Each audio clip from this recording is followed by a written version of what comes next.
I can't even remember who wrote it in the paper about 6 to 8 weeks ago that Geelong wouldn't lose another game. I said, this bloke's got rocks in his head. But having said that, I can now sit back and he might know a bit more about footy than I do. So, Can I tell a very quick story before I go, and I'll let you guys prepare. I was fortunate enough to see Butch Shaw make his senior debut for Bannockburn as a 16-year-old. On the most random of football grounds that you could make your debut on. And I think you know where I'm going here. I'm trying to think now. You got me. Where were you, Butch? Well, Tommy's telling the story, not me. Do I bail him out or not? It was a video game. Yeah, it was. Yep. It was a dirty big fight in the crowd. Yep. Oh, so it's obviously going to be North Geelong or Cry, eh? No. Oh, it wasn't. No. The club doesn't exist anymore, Whale. Was it Meredith? No. St Leonard's. Oh, dear. Butch debuted out at I was a 12-year-old. Who was the mongrel coaching them? St Leonard's. No, Dave Robertson wasn't coaching them. No, he's my cousin. So yes. But do we want to talk about the head count at Bellpost? Yeah, we don't want to talk about that. He tells it every time, and I still reckon he's wrong. That took a turn. So I got to watch Butch, and the thing we didn't make, I wish I'd have made more of a deal of this year, was that Ronnie Pilgrim was playing that day in your debut, and when you first coached head-to-head this year, we probably missed a really good storyline, unfortunately. I did in my role in the media. But no, and I've followed Butch's career basically from that day, watching him as a 16-year-old, because the story came out, there's a teenager debuting for Bannockburn, and I think they'd come off winning the Division 2 flag the year before. I'd come up to Div 1, and there's big raps about this Christian Shaw. Yeah, it was coming off an Alan Woodman premiership in 1990, and 91 out at St Leonard's. It was I'm not sure if they still do it these days, but it was I'd actually just turned 16. I was 15 in Feb, so I was only probably 4 weeks into as a 16-year-old. It was one of those days where I'd played under 16s. Under 18s were short, played that day, and then actually went and played senior footy. So you played the under 18s somewhere else? Because Leonard's didn't have an under 18s. No, that was the way it worked back then. Wow. Yep. But it was brilliant. They'd ring Dad and say, "You okay if Butch plays?" He's still being a kid, and Dad was always absolutely. I'll get him there as quickly as I can. New pair of socks because they'd often been wet, and then you ran. And energy wasn't an issue at that age. It was go for it, the hairs on the back of your neck stood up and away I went. Give me a can of Coke and away I go. Well, look, it helps when you've got the likes of Robbie Henderson and Ronnie Pilgrim and even Matty Pilgrim. Phil Dennis was your coach, wasn't he? Phil Dennis, rocking Phil Dennis. I think he kicked probably 7 or 8. That day. He did. You can actually, the footage. So Fano filmed it. Noel Fanning filmed it for Guest. Yeah. That was their match of the day. I don't know how St Leonard's you won't see much of it then. Match of the day. But, if you go on YouTube and you type St Leonard's Bannockburn 1991, you will find Butch Shaw's debut game on video. Oh, how about Butch Shaw's debut? What about you? What about me? I don't read the Geelong Addy much, but I just saw a little thing in there that someone wrote in that you incited violence in a game and you must be on the St Mary's board of... No, member. I'm a St Mary's member. St Mary's member. Yeah, what sort of a moron idiot would write that? I don't know. No, it was... somebody wasn't happy with our broadcast of St Mary's Newtown a couple of weeks ago. And look, to be honest, it was a fair... We thought there'd be some fireworks based off what happened in the previous game. Harry Benson, broken jaw. And we thought, look, there'll be a bit of heat in the game, and there wasn't really. It was I described it as tofu. And then all of a sudden, Matt McMahon actually then finds himself sent off for an incident, I think, with Nick Knott. And I said, all of a sudden, this has got hot and spicy or something written all over it. And look, this could become a powder keg in the last quarter. That's basically all we said.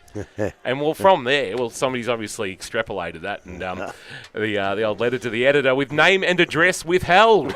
Exactly. So there should be more of that too. It's good for footy. You see it in the AFL, players, they speak their mind, they get ridiculed for it, yet we want more of it. Yeah. You can't win either way. No. So Grub, it is what it is. You were probably more offended than I was. Yeah, but you probably deserve it because what would you think about a bloke that rings you up during the week, right, gives you a big scoop on Tommy Swenison coming back, and then comes in here and ambushes me. Don't even give me a chance to say. I thought you were doing it yesterday. I left it for today. You come in and ambush me, you bloody idiot. Jeez. What's the other stat though I gave you? Well, I'm leaving that one. Right, save one up. Leaving that one. Right. Yeah. Tommy, we better let you go. Thank you, Rob. You'll be here all afternoon. Are you hosting Wednesday night? No, Jason Doherty's hosting Wednesday night. I'm going to sit in the corner and Is press he? some buttons. She's Yeah. kept that quiet. Yes. Very good. Now, You have the information you need. yes. Looking forward to Wednesday night. Should be a very entertaining evening, and it's one of my favourite ones because I don't host it. I actually get to sit and go and talk to people and work the room. Doing the Ash Medal the other night, I actually didn't sit. I don't think I sat down. Big it'll be night. a Listen, big night. Rob, get rid of this idiot. We've Never got to Kelly get onto the footy. We've and got to get on the Ivan footy. Pansing medal on Wednesday night at Buckley's. Looking mate. forward to that. Tom King, thank you very much. Appreciate what you do Thanks, for footy Robbie. around Geelong. You It's, too, mate. Very good. All the best. How's Two Blokes Chatting going? We're going well, aren't we? Two blokes, what? Ask Stolky what it's called. 'Cause I won't be saying it on this station. Let's get serious now. Dale's got Good the on you, Tommy. headphones Thanks, back mate. on. Butch is going to Who are you pontificate coaching? a little bit more about Geelong West and Belpost Hill because you've seen them both up close and personal. Butch, Hang on, who's he coaching? oh yeah, well that's your decision. No, I left it up to Butch. He can coach whoever he wants. I Okay. gave Bissett the easy one yesterday. Yeah, so which team do do you you wanna wish to coach, coach Butch? this afternoon, Butch? I'm going to go West, if that's all right with you. That's fantastic with me Is because it? I don't know any Okay. of their players. No, that's why you've got a record in front of him, and so have I. So, I haven't got one. no, I said it before, for no rhyme or reason. I think this the gut tells me that I think West they're I'm going to say cherry ripe, and I know the guys at Winch are going to pay me out for that because it's a commonly used phrase. Dale, while we've got you, yesterday we were talking before the game about Geelong West points and the interesting ins and outs. How did it finish up with how does their side look? Is there someone that we thought might play that can't play? Well, it looks like, there's probably Alex Hahn's running around out here, and after his last week performance, he was quite good. We thought he might have stayed in. Well, But he's stiff. providing that Bangura is a two-pointer, they're swapping 11 for 11 today. So that might be the only way I can see it fitting in because the players coming out and the players coming in, he has to be a two-pointer, otherwise it doesn't work. Yep, okay. So I know that they've done their homework, but as I said, I'm just doing mine. But last sheet we had with Bangura in the side, and he's not even playing out even reserves today. So whether he got injured, I'm not He'd too have sure. to be, otherwise he'd be playing too. Yeah. You would think so. So the important thing is that, as suspected, Bohm, Dye and Carey have all come in, and that's three pretty There's big 5 ins. changes. There's another 2. Turner and Slater are also in. Okay. So we've got 5 in, 5 out. Now, I know you're going to ask me who the other 5 are, but now let me just get me book. No, and while you're doing that, Butch, you're a great watcher of video as a coach and analysis. You've been very impressed with West when you've seen them up front. When I don't know much about Slater and Turner, you might, but certainly Bohm, Dye and Carey are pretty important ins. Yeah, they are. Bohm didn't play against us, but certainly Dye did. They are. They both play a very similar style, both West and Belpost Hill. It's more of a control through the back half. Look to go in the middle, and then it's obviously a quick entry into the forward half. So it's going to be interesting to see who probably defends better rather than who attacks better.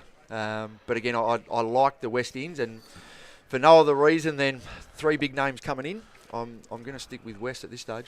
Now, Grubby, coaching Belpost Hill, we've seen Belpost Hill just choke West both times they've played them previously. We talked about how much better West might be on this ground.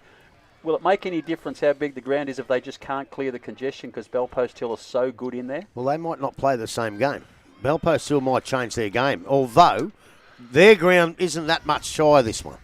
Well, it's probably the closest in the league. People might call me wrong, and I could be, but it's not as big, but it's probably the closest to it. But if I'm Tari, I'm getting them in the rooms before the game, and I'm saying, I'm just going to remind them, hey, this is our second home ground. We've played a lot of you blokes have played finals on it. The West blokes, there's not going to be a lot of West blokes that have ever run out on this ground. So firstly, I remind them of that. Excuse me. But they might change their game style, but they can only change it so far because of their age. They've got a few blokes out there that aren't going to be able to run all day. So I'd say they might play a little bit more positional football to save their legs for the first 3 quarters at least. But I tell you what, we would want to be in front at 3/4 time because I just got a funny feeling West will have legs coming home. Yeah, that's certainly their strength. Butch, do you just see that outside run, if they can get it out there, that really has a chance to open Belpost Hill up? Not necessarily. I think West have to be really, what's the word I'm looking for? Take risks. Bell post still, and I agree with you, Grubby. I think if they can bottle it up for 3 quarters, and you can score out wide on this ground. It's not a ground where you have to look for the corridor and go straight down the middle. You can go wide. And I know the way Bell post still like to play. It's a possession style. If they can hit those short options, hit the obvious options, congest it where they can, it's going to be close. If West get their hands on the footy often enough, they've got some really tall, athletic guys that can run. They could open them up. But I agree again with Grubby. I think if Bell post still in Tari, I'm telling them just to settle down, take your time, hit the obvious targets, methodically go forward, not so much of a rush. Yeah. It's going to be really interesting. We talked about yesterday the great Bell Post Hill sides that had probably 26 really good players. Is there enough depth in this side to keep playing that really high quality possession game all day? Almost. Because I tell you what Tari's going to do. He's and has been doing. They all follow the Gurge guideline, right? Now, back in them days, Gurge had his 22nd player, who was as valuable as the opposition's 5th best player, because he gave him a role, and they did that role. And Tari does that too. He's picked a little bit, obviously picked a little bit up because he played in them sides. And if everyone can play that role, then that's why they've made finals. But I don't know if they've got as many blokes that can play a role as they used to have. But how many does it take? As long as most of them play their role, they play their own type of footy. When we saw them last at West, we got the 2 league leading goal kickers, and they had a bit of a feast that day. I think Blake Guy kicked 5 and maybe Will Ford 6, or the other way around. So we were really entertained by both of those characters that day. How important are those key forwards today, Butch? Very important. Just having a look at the numbers this morning before I got here. I think Will's kicked 83 for the year, and I think Dye's kicked 72. The next best is Jarksy on 54. So these two are head and shoulders above the rest. And they're at both ends of the ground on the same day. It's going to be good. Is there a danger that you can be too focused on them? Not necessarily. I know there's certainly got some good backup and good support in both sides. Costello's kicked probably 40, 45. Yeah. I know West they've probably got 3 or 4 players in the 20s. So they've both got very good support. I think West probably has a little bit more of a greater spread goal kickers than Bell Post Hill. But with that said, it's finals footy. You just don't know who's going to pop up and kick a 3 or a 4 if it's not one of the main guys. Yeah, the last time they met was 7 and 6. 7 to Dye, 6 to Ford. It really was a feast. Grubby, I noticed Jaden Ettridge is listed to play. He limped off the ground. We thought he'd done a leg injury. Then we saw his ribs wrapped up. Bit of a risk because his best is excellent, isn't it? It is, but he's not one of those blokes that goes through the middle and bashes and crashes. He can probably get away with sitting in the forward line. He only comes in sporadically anyway. That's the way he plays his footy. 8 touches for the day, hopefully 4 or 5 goals for him. So I don't think that'll matter much. But with Blake Dye, I'm going to send Macca to him, McNamara, because I think he's been as good a defender as I've seen in the last decade. Right? Yeah. I'm going to send him to him because in the air, I think he's right. But blokes like Quinny and Flacavento, they've got to be on the deck because if the ball hits the deck and it's a contest between Bowie and Dye's going to rip him to pieces. So I need me blokes to come back and just make sure when the ball hits the deck, they're there and ready to make sure. If Dye kicks 5 or 6 goals from taking great marks, I can't stop that. If he kicks 3 or 4 from picking it up off the deck, I'm going to be pretty angry. Yeah, I was just talking to Casey Meehan before, and we were talking about Blake Dye and then mentioning McNamara, and he rates him really, really highly as my a worry with him, though, I'm not quite sure that he's as fit as he'd like to be for most of the year, Bowie. But his ability as a backman just keeps him going anyway. Yeah. Butch, we'll ask you, even though you're coach of Geelong West, Tim Barton, we saw him play half a game last week at centre-half back. Hey, I don't want him commenting on my players. You don't want him? No, comment on your own players. I asked you yesterday, though. So where do you play Barton? Because if Bohm's dominating the ruck, he's the only one who can really match him. But he plays such a vital role of that marking across in front of Dye. Is it rob Peter, pay Paul? What do you do? Again, you don't want to take too much of a risk. If you're playing Barton out of position on a final, does it pay dividends? I don't know. I'd actually keep him up my sleeve. I'd throw him in the ruck. I'd throw him down back. I'd even throw him forward as another tall option. If it's hot early, you've got a tall option down there. Will Ford's not great forward. He's not overly tall. Costello's not tall. If it does get congested and West are bottling that up, you can just kick it long. So I think Barton's almost your Blickharves, you put him where the gaps are. Yeah. Well, I agree with that, but yeah, Ettridge and Cozzy aren't tall, but they actually play reasonably tall, and they can take some marks for me. But I haven't got anyone else. Like, Luke Mann can't go against Bohm all day. There's just no way he'll get killed, right? So last time they played each other, Bohm absolutely tore him to pieces, then got injured, and Belpost Hill came back. We watched the same scenario unfold here yesterday with Kieran Fulton. You know, and I saw Kieran Fulton smash Werribee twice in a row in playing in the ruck. But by geez, they needed someone to kick a goal yesterday. Well, today, Barton played about 18 minutes in the ruck last week against West. I think he's going to be in for a long, long spell today. And as soon as Bohm hasn't got a lot of run in his legs either. He's been injured. He's been away in Bali, getting the sunshine and drinking the grog. So he's going to have to come off, I reckon. When he does, you throw Luke Mann in there. But he's going to have to play there. Yeah, look, it's a mouth-watering contest. We haven't got a circle for Justin Carey here, so he hasn't come in. Oh, he is. Maybe I've written him somewhere else, mate, because he's got a different number. Oh, a different number, sorry. Yeah, number 12, Justin Carey's how by do what you, they supplied. How do you rate him, Butch? Is really strong key defender, very played footy here at St Albans and very successfully at Ocean Grove. Pretty important to their defence. Absolutely. I think any key defender is really important come finals time. I think most pundits would say that defence wins finals, so you need your key backman to stand up probably more than anyone. If you can kick your 13, 14 goals in a final, your back six are pretty confident to keep them under that. So, backmen are huge. Yeah, are you going to put him on Will Ford?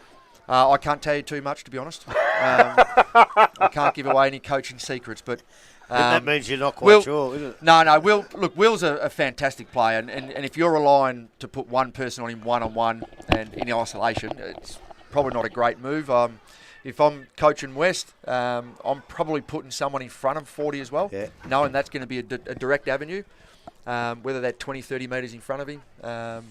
But they'll have a number probably rotate through him. Absolutely. Yeah. We're going to go back to the studio to clear a couple of sponsorship things before we go. Butch, how's the recruiting going at Winch? Because your president was very upbeat of the vast majority of the current list have definitely confirmed. So you're starting from a really strong base, but you still need to add a couple? Yeah. That's probably stating the obvious, to be honest. Yeah, absolutely. No, the really good news is every player's already recommitted at this stage, which is fantastic. So we don't have to worry so much about our list, but the sell's certainly a lot easier this year than what it was last year. And we're already really active in a number of players, and we don't. Last year was a little bit different because we just needed the depth, we just needed the numbers. This year we can be a little bit more specific. And target a few players, and we have, And Can we you know. get Ethan Floyd back and a couple of them? We're trying. Yeah, I mean, Ethan for us is a one-pointer, so it just makes sense. Oh my word! And Ethan's a fantastic player. You know, on a day like today, on the half back line, you got someone like Ethan Floyd. Silky. Oh, it is, yeah, and we know that. But I also know Ethan's pretty.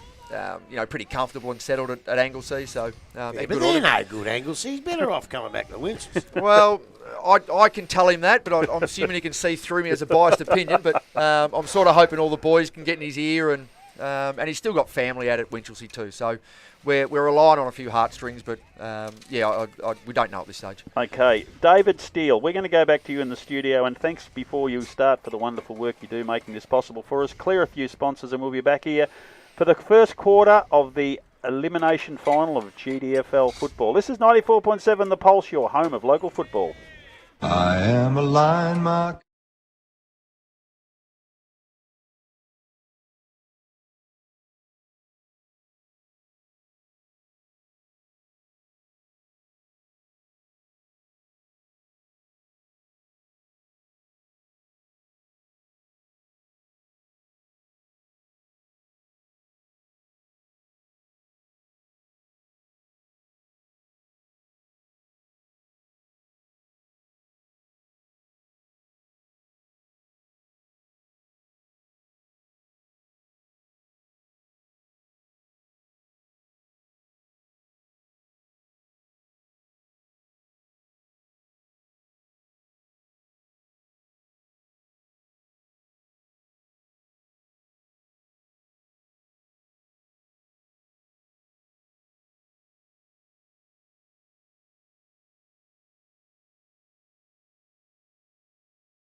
Elimination final day today. Geelong West are playing Bellpost Hill at the Gordon Tafe Oval, the home of St Albans Football Club in the GFL. Dale Smith will be calling the action. Grubby Cations is coaching Bellpost Hill today, and our special guest, coach of Winchelsea, Butch Shaw, is coaching Geelong West. Yeah, Butch, but why will your team win? Oh, sorry. Yeah, well, I'm coaching Bellpost Hill, but I'm going for West. Right, because those hedging his mongrels, bet. the whole lot of them jumped me yesterday and stood over me new $129 white Skechers. So now I've had to wear me $36 Adidas black. So I'm going for West. Butch, why will West win? Or don't you think they No, I've said before, I don't really have rhyme or reason. I think their ins this week are pretty big ins. I don't think they showed all their cards last week either. So I think the conditions are going to suit West. Well, they're showing their hand here because Ruckman for Bellpost Hill is their captain. Yep. And that's a real strong one for me, Jack Yates. But anyway, that's why I got sacked. We talked about that before. Where's Tim Barton? Tim Barton, he'll be playing at the defensive end, centre end. Yep, so he's back there. They've just thrown him in, obviously, to compete, to battle away. I reckon go straight at him. Yep. The ball has been thrown in there by the umpire. Yates does go at him, but coming through the middle of the ground there's a fend off. There's a free kick that's going to go to Adil Whitney. So, obviously, a holding decision. I didn't quite see it, but he's got the ball now. He goes short, and that's what they do. Goes to James, running play through the middle is Muir. Muir now on the right boot, goes out wide, looking for Costello over the top, but sitting behind him must have been Kerins, I think, and he has taken the mark. So, to the half-forward line, they go quickly now to the forward pocket. Now there's an infringement. It's going to be 50 metres, and I'm assuming... No, it's not. Is it down the ground? It's obviously been held. Maybe being held, possibly. I'm not 100% sure. It doesn't matter. Will Ford has got a shot at goal, and he will go back and kick the possibly first goal of the afternoon within the first minute of play. And Jack Yates is doing a little bit more than competing in the Ruckman Bohm too, I might add. I reckon he'd be... Well, no, what I'd be doing if I was Bohm when the umpires weren't looking. He's got a bit of size on him. So Will Ford comes in, kicks that goal, and that's as good as you'll get there. And he's got the first goal of the afternoon. Bellpost Hill are away. They are one straight goal. And Geelong West obviously yet to score. 1 minute gone. Commonwealth Hotel, first quarter scoreboard. Well, being the Bellpost Hill coach, that was a blatant free kick and a great decision by the umpire. But in me pre-match notes, which I didn't get a time to read, and I'll read them just quickly, right? Matty James, variation. Don't bomb it long every single time. We watched him give 3 or 4 good handballs last week, which he doesn't normally do. And sometimes on this ground, a good handball is better than a kick. Yeah. And he's had a handball already, so he listened to me. Yeah, West just have to watch those short kicks. You're going to take them every time with a quick trigger of a handball. Sorry, ball back in the middle of the ground. Yates, it was. I was caught up in the emotion there, but just listening. You only had a minute. You might as well keep going. No, that's all right. That's quite okay. Back in the hands of Yates, and he's worked pretty hard in there. He's going to get another clearance. He goes sideways. Player leading out there. Mark is taken, and was it Quinn? Not too sure. Possibly it could have been. Goes long now into the half-forward line. Ettridge is there. Gets one hand up. Doesn't take the mark. Ball comes to ground. Wins at the ground level now. Goes around the body. Goes back to the half-forward line. Standing in front, Lima, as he did a number of times the last time these two teams played. And he'll set up from the half-back line. Now he goes quickly. A low, flat kick. Goes to the half-forward line. Ian Alley clean. Picks the ball up. Got the handball away. They run. They carry the ball now and go inside 50. Nice-looking kick. Out in front, Blake Dye. That's a good finish. And this could be the quick response that they require. Well, that's what I want from Bowie McNamara, but no chance at all there. And if they keep delivering like that, you might as well put Jeff Southby down there because no one can stop. He's 71 years old, mind you, but no one can stop that. Christian, you mentioned before the game about scoring from the pockets, but Blake Dye always leads straight up the middle. That's where his sweet spot is. Well, I think he's pretty lucky. He's got good support around him that get out of his way, so why not? Prime real estate. 2 forwards went head-to-head last time, and Blake Dye steps up, and he's kicked the goal. He likes it. The umpire's also liking it, and the scores are tied up. 1 goal apiece as we tick over 3 minutes. Commonwealth Hotel, first quarter scoreboard. Butch, you said as West coach you were going to put a couple of blokes in front of Will Ford. What do you reckon? Do I do that with Dye? Try and put a couple of blokes in the holes there? Can I do that? You can do whatever you like as the coach of Bellpost Hill. But will it work? I think it would. Yep, absolutely. Yep. But you've got to have. You can't just plonk anyone there. You've got to have someone with a good footy IQ that can read the play. Yep. So back in the middle, the unusual matchup of Jai Bohm, who probably would be 6'4", Jack Yates maybe 5'11". They're going up in the ruck again. That's Bohm what up you very do, high. Bohmy. Great tap down to Ian Alley. His tackle, the umpire said he didn't dispose of it properly, and Dylan Whitney for Belpost Hill would be the recipient of a free kick. The beautiful silky left footer finds a perfect target half forward flank, and that is Joel Page. Another short kick from him further down, and that's Jones. He did go to play on. He's going to be tackled, and the umpire will say, son, you've had it too long as well. And lucky to be playing too. O'Callaghan for West quickly kicks forward, but Belpost Hill are back in the game here, but coming through strongly is Braden Mitchell. Hand passes across to a teammate. Viney tries to win the ball, but he's held without it, and Josh Viney will be the recipient of that free kick. Tim Barton a bit overly aggressive in that tackle. So Viney now kicks long down the line. Blake Dye is going to be short in this case. Coming through Ian Alley, he's tackled, tries to get it away. The umpire said again. I don't think there was much prior there. He's had two touches, and he's been pinged for holding the pill both times. Staggard this time for Belpost Hill, kicks it across, and Basely marks in the opposite back pocket. Finds another short kick, and that's Matt James. They just got themselves out to centre half back. James now long, low pass out, and that is a very good pass. He's found teammate out on centre wing, and that's Jones.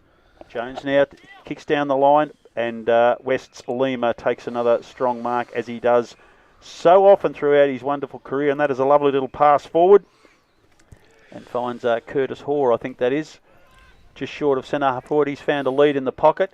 Teammate looking to mark, but Belpost Hill Basely comes in and takes a telling mark in front of him. No, Basely's got the ball out. That must have been Quinn before. Basely comes right across the ground and finds Muir in the opposite back pocket. Another short pass down the line, and Fantella. So this is classic Belpost Hill footy. Just keep possession, short kicks, precision. Gone backwards again to Muir. Just looking for a pathway out. Quinn makes position. They're just on the 50-metre arc. Still backs to the wall defending. West trying to make sure those easy kicks are cut off. Quinn now plays on. Kicks right across the ground. Making position way out the other side and marking. No, not quite. Is McNamara. He's tackled. Got one high tackle. Good pick up, Grubby. And McNamara will take free kick. Kicks out wide to Barton. Barton to James, and he's off as he normally does. Hand passes back inside to no one in particular. More hopeful than anything. He comes through, picks it up again. James tries to get a tackle away. Gets it to Barton. Quick kick down the line. The umpire has blown the whistle. And he is... free kick. No, it's a free kick to Matt James. He must have been held. It mightn't have been late. Just might have been high. So James again. This is a short, a neat little kick, but he's missed the target completely. Not holding the mark there. Under pressure, West tackled again. The umpire will ball the thing up. It's right on the corner of the centre square. Scoreboard says they're 1 goal each with 7 minutes into the Common Nafeen Hotel first quarter here at St Albans. Ball thrown up, and again the ruckman go at it. Ball comes out the back to James. Fends off a tackle, got the handball away. So that's two that he's had that I've never seen before. Now for the kick from Basely, that wasn't good. Went outside looking for Andrews. Got plenty of time to go back and collect the ball. Picks the ball up now. Needs to get around the tackle. Did get the ball away, but only just into the hands of Staggard. And he loads up and goes straight to the centre half forward position. Contest required. The worst boys competed against each other. Picked up by Staggard. He got the handball out. Actually, it wasn't Staggard. It was Sable. He got the handball out the back. Goes back towards Will Ford now. Spoil from behind. Ball comes to ground. West have numbers back there now. It's in the hands of Lima. Goes across the face of goal. Kick needs to be good. And O'Callaghan will take the mark in the back pocket. Got a player further afield. Mitchell's the player he's going to go to, and he takes the mark also. Had to do that because the number of players around him were Belpost Hill. Back inside, kick is also good. They run the ball through the middle. Goes to Wallace. Wallace tackle, got the handball away. Had to be good, and again put his team under pressure. That was Taylor. Belpost Hill now working a little hard at ground level. Picked the ball up. Fantella over the top, and players over the top of him. That ball's not coming out. Umpire will come in and restart play. Just that clean possession there cost West Butch. Yep. It was, yeah, and that's West game plan. They look for that short one into the middle all the time, 100% of the time. So Belpost Hill just have to be mindful of that. And the pressure in the middle of the ground was really good from Belpost Hill. So Bohm over the top gets the ball down. Wallace couldn't take it cleanly, but again, a pack converges and the umpire will come back in and restart play. Just forward of the centre wing for Geelong West. Bohm doing the ruck work and should get it out nice. Went to Blair, picked up by Yates, got the handball out and virtually turned it over to Ian Nelly. Handball went back to White. White gets the ball outside. Running player is Taylor. Taylor's looking to go back on his right foot. Kick was smothered off the boot. Ball still proceeds further.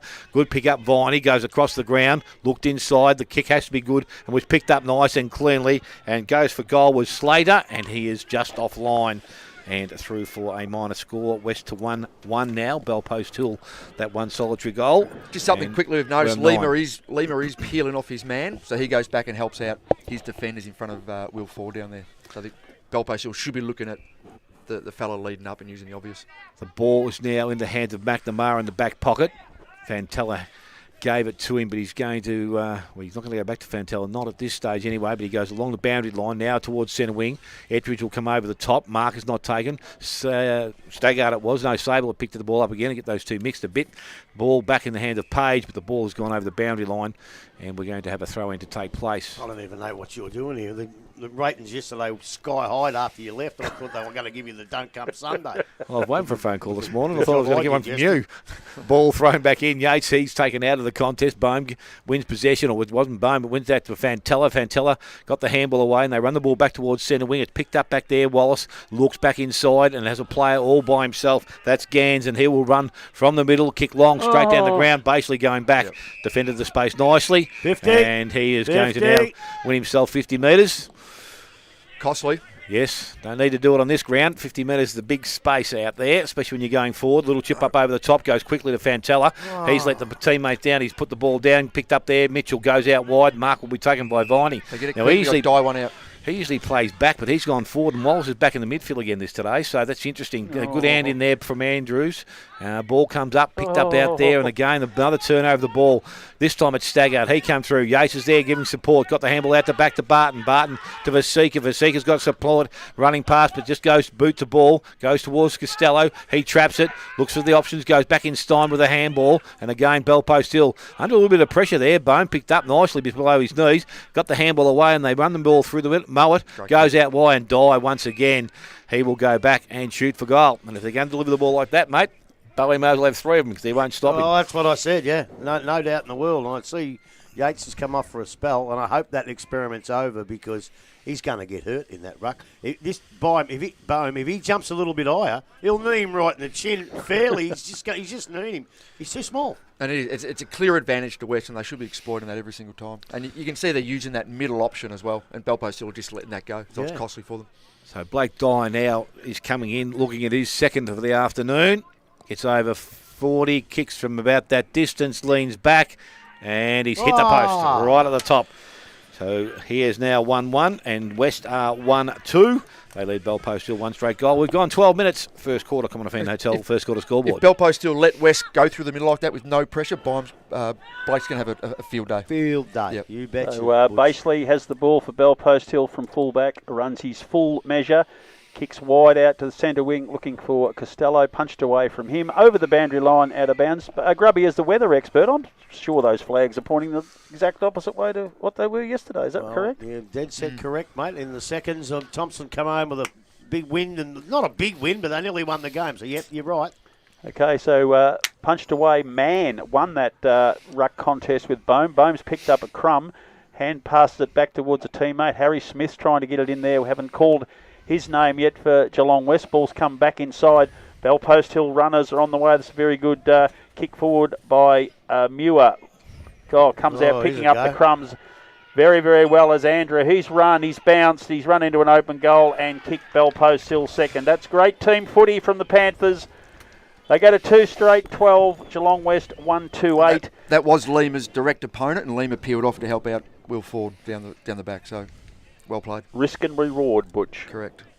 As they say, we must be somewhere near the 10-minute mark. The scoreboard's just cleaned off 13. there, but 13 minutes gone in this Common Nafeen Hotel first quarter, 4-point lead to the warm favourites, Bellpost Hill. And you're right, Butch. It's great to have a bloke coming off half back and doing all that, but you still got to pay attention to a kid like Andrews. He's a good player, and it's just cost him. Absolutely. Ball back in the middle, and the ball is thrown up there. It's going to be tapped around, or bobbles around through the middle of the ground now. It's clean, picked up there by Taylor. Taylor swings back on his right foot for Geelong West, goes back inside 50. Mark is going to be taken out there by Mitchell on a pretty good lead. He's outside 50, so again, probably distance just against him. Viney's back in the goal square. Will need to be covered. White's been led forward. He's still not too sure where he wants to go to. Call the play on there by the umpire. Goes in there in the hands of his teammate in Hoare. Hoare was able to get the ball away, but he went back to Mitchell, but he's put his teammate under a fair bit of pressure there. I think the support there came from Cam Brown as well, but they mucked around with it. They weren't too sure what they were going to do, and Belpost still had got numbers back and filled the space. Look, they mucked around with it, they lost it, but they're having a go, they're trying things, get back on the bike after a mistake. No problems there. Just need to be quicker with that short kick.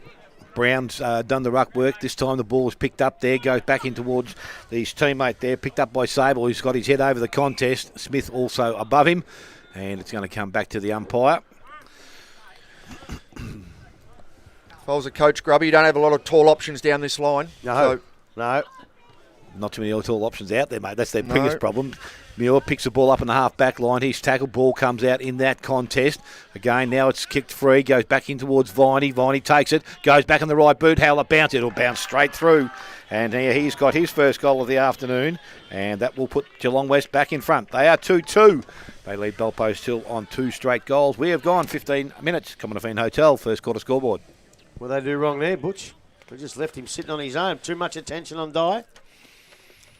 I think so. But again, Belpost still, they struggle to get the numbers back really quickly. And I noticed in the first few minutes when West had the ball on the centre wing here, the Belpost still were guarding that middle position. They weren't pushing down the line. Yeah. So I'm not too sure there's a lot of urgency in Belpost still at the moment to get back and help defend.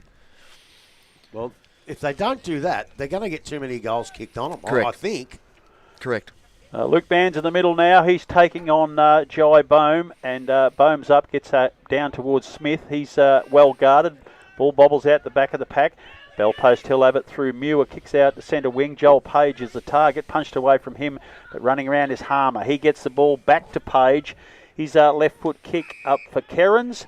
The umpire said that Kerin was offended. He will be getting the free kick, and he hand passes it to Andrew. Kicks long and straight to the leading Will Ford, and he comes out and takes a very strong mark. He'll be kicking from 45 degrees, probably only 30 metres out. He's got 1 on the board already for the Panthers. He's 84th for the year, lining up for number 85 now, and that's a magnificent return in modern footy. So Will Ford, very precise. Coming in now, this will put the Panthers back in front. So Ford now leaves the boot. It's pretty darn straight. It's particularly straight. The goal umpire hasn't moved. That's the 3rd straight goal for Belpost Hill. Ford's 2nd. And 16 and a half minutes into the Commonwealth Hotel first quarter. A genuine arm wrestle, gentlemen. Yeah, and they delivered the ball that well too. But Butch, in GDFL footy, very rarely do we see a big shootout in that. We might see 6 and 6 or 7 and 7 here today. Wouldn't that? That's great for GDFL let's footy. hope I love so. that. Yeah, absolutely. Bloody oath. It'd be like a Lockett and a Dunstall at one end, wouldn't it? It'd be great. It'd be great. I'll be jumping up and down in here having the greatest day of my life seeing that. That's good fun. You're right.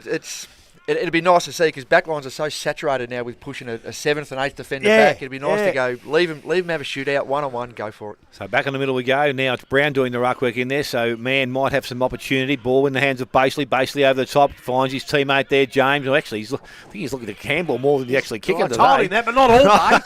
So the ball goes out wide into the hands of Fleckavento. Good look there from Whitney. Whitney, as I said, back in the side this week. That was at a mark. There, good half volley off the ground, but it's been paid to Jaden Ettridge. So Ettridge quickly to his feet. Kick was poor going in forward. Picked up there. Lima's got the ball again, and he drives the ball back outside. Flaccavento's going back. Takes courage, but the mark has been taken out there, and they run from the centre wing. Maybe Mowat brought the ball back inside. Dye a long way up the ground. Can't handle it. Bo McNamara did so. Handballs over the top. Ettridge. Ettridge has got support out the back, but only as far as his the opposition player there in Hoare. His handball doesn't hit the target also. Back in the hands of James. This time he will run. He's still looking to handball again. He must have crook feet. He's got a crook leg. He has. Sure. Into the hands of Yates, and he goes long into the forward line. 2-on-1 situation. Ball comes to ground. Where are the numbers? Not with Belpost still, although there was maybe a free kick there. Umpires let it go. Picked up there. Handball comes out. Costello tried to keep it alive. Pearce it was. It got the ball out. And again, West deliver from the defensive line and go outside. Mark has taken outside 50. And again, it's settled down now. Looking to go straight down the middle and die into some space, and he will take the mark, probably outside range, looking towards Viney, goes in that direction now, ball gets through his hands, hits the ground, picked up there by Barton, needs to fend off, wants to get the ball through for a point, did so. On the ball. Umpire said he has put the ball down. Free kick is going to go to Justin White. They kick into Blake Dye there. They just let him go. They gave him 7-8 metres, and there was no contest whatsoever. It was an uncontested mark. He's got to come back. Well, he has. He don't think he went back over the mark, but he's in the goal square, so he should still finish off. But just notice that last kick of Belpost Hill from about 55, 60 metres out, where they just shanked that kick. They've got to be more cautious with those kicks. Well, the good thing about it was the magnificent kick that come out of West defence, hit a bloke on the chest and had a wide paddock. Yep. So Justin White from the goal square, he goes back and he kicks the goal, and that again gives them back the lead. They are now 3-2. They lead Belpost Hill on 3 straight goals. We have ticked over 19 minutes. Common Hotel, first quarter scoreboard. Well, if this happens all day, I'll be pretty happy because it's a great start. With Blake Dye, I'm not quite sure he can come too far up because McNamara is a very clever player, and if he buggers it up like he did a minute ago, McNamara he puts it anywhere he wants, and it can result in attack for Belpost Hill. I agree. If I'm Belpost Hill, I'd be encouraging McNamara to push up the ground a little bit high, force Dye to come up with you. But there's a fine line between going too high and getting caught out, so he's just got to use his IQ a little bit. Which he's got plenty of as a defender, so I'm happy with that. Perfect situation. So 20 minutes is kicked over in the first quarter. We have a change in the ruck. Brown for Geelong West won that tap. Didn't really go too far. Players have leapt on top of it. We're going to have a second ball up inside the circle still. This is a ripping contest. 6 goals already at the 20-minute mark. And the key forwards have both had 2 shots at goals each. James runs around again, hand pass attempt, bounces now, long into the forward pocket. There's a nest of West defenders, and Lima has done the job, read the play beautifully, peeled off and taken a mark inside in front of the contest. Belpost Hill should almost consider a defensive forward on Lima, just to make sure it's a one-on-one contest, bring it to ground. It's a beautiful kick into the middle of the ground, on the bounce to a teammate across to Ionelli. He misses his target, and a nest of Belpost Hill players, but infringement has taken place. I can't see who has that free kick over there. Is it Gans? Might be Mitchell. It is. Mitchell's come up the ground. He's taken the kick on centre wing, gets it wider still to teammate there out on the wing.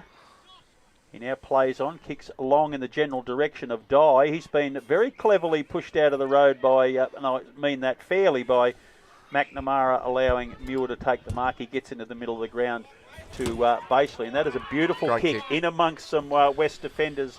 Finds Andrew. He's got Jones on his own on centre wing. He's had a bounce already, being chased by Harry Smith as he bounced the second time. He's forced to kick quickly into space in the forward pocket. West are going to get back there first through Carey. He dodges around cleverly, hand passes, but misses his teammate. That's gone out of bounds. He hit that well, didn't he? Did very well indeed. So we're going to have a boundary throw in right in front of the Geelong West coaches box. They'll be relatively happy. 2 points up at the 22-minute mark of this Common Naveen Hotel first quarter.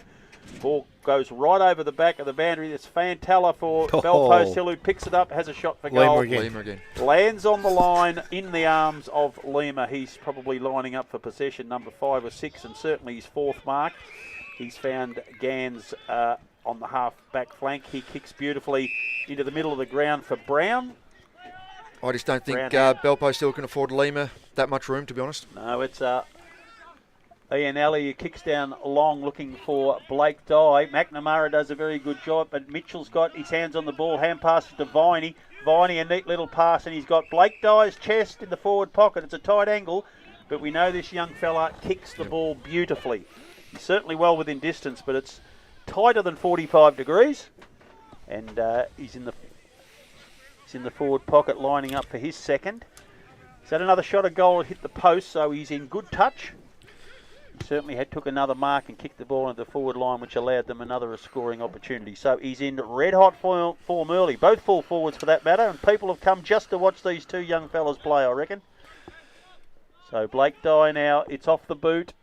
It's curling, but the umpire doesn't like it. Short to the right-hand side, second behind for Blake Dye, takes his team to 3-3-21. Bellpost Hill, 3 straight goals, 23.5 minutes gone. Common Define Hotel, first quarter. You've got to have a bit of an awareness there. Like McNamara had to contest the ball, so I think Staggard was probably the closest. They've got to make sure they don't leave Dye on his own. You can't leave no matter who's. No. And even as a one-on-one too, it's a big risk. Yeah.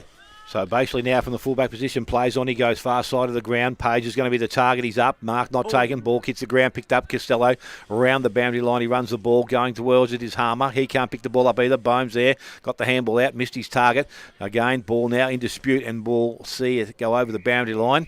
And we'll have a throw in between half forward and centre wing. Far side of St Albans ground here. You pointed out Jai Bone, Dale, as a one-on-one matchup. As a resting ruckman, he's not resting too much. He's playing as a high half forward. Yeah, So- but I don't know whether Quinn's the bloke to go with. That's the only thing. Might need a bit of a shuffle. Yeah, but again, for a guy who's only played, 5-6 games? Yes. And just getting back from holiday, they're asking a lot of him. Yep. So Bohm now wins a free kick and he decides to go along into the forward line. Again, basically just filling the hole nicely. Slips in and takes the mark, and now we'll settle things down for Bellpost Hill. A little bit of control footy they'll play. Goes out wide. Marcus taken out there. Sable it is. So again, they just run the ball. Option back in the middle. He decides to go down the line. Page, good kick. And Page hangs on to the ball.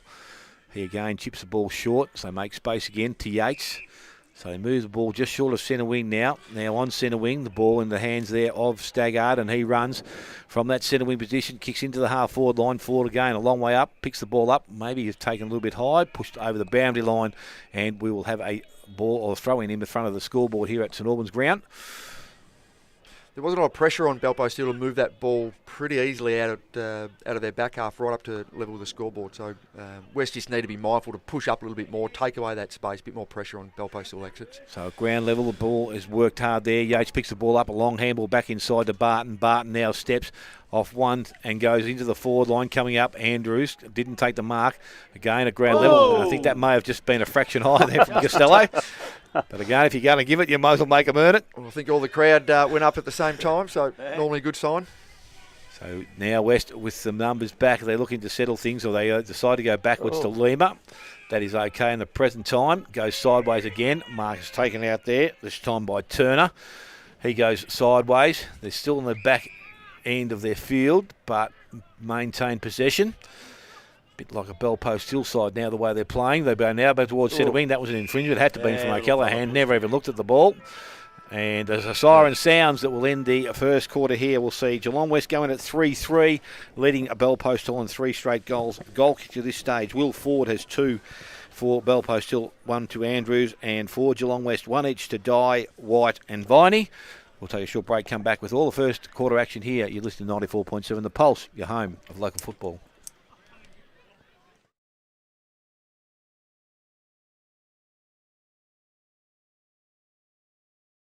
Which just keeps going. Steelo might have just stepped out for a little while. It's only 26 minutes. He might have thought we're on 28. But Butcher quickly, as coach of West, 3 points up. There's a little bit of a breeze. Are you comfortable, or do you think you're 1 or 2 goals short of what's required? No, comfortable. There's a lot of free kicks to Bellpost Hill early, so I think they were costly. So we've just got to be mindful just to keep the pressure up. We know Bellpost Hill like to short kick the footy around. I think we're giving them probably a little bit too much space in our back half. We've just got to be push up a little bit higher in their face, put them under a little bit more pressure. But I like the way West are still moving the football. They're finding plenty of spare options and plenty of time. If we can deliver to Blake Dye, like we have on a few occasions without pressure, it's I think we're going to back ourselves. Grubby's intensely writing things down, but Grubby, we talked pre-match about the talent spread in Bellpost Hill to play the great game. They seem to break down occasionally when they've controlled the ball, kicked it to the West players a bit. Is that a bit of a worry for you?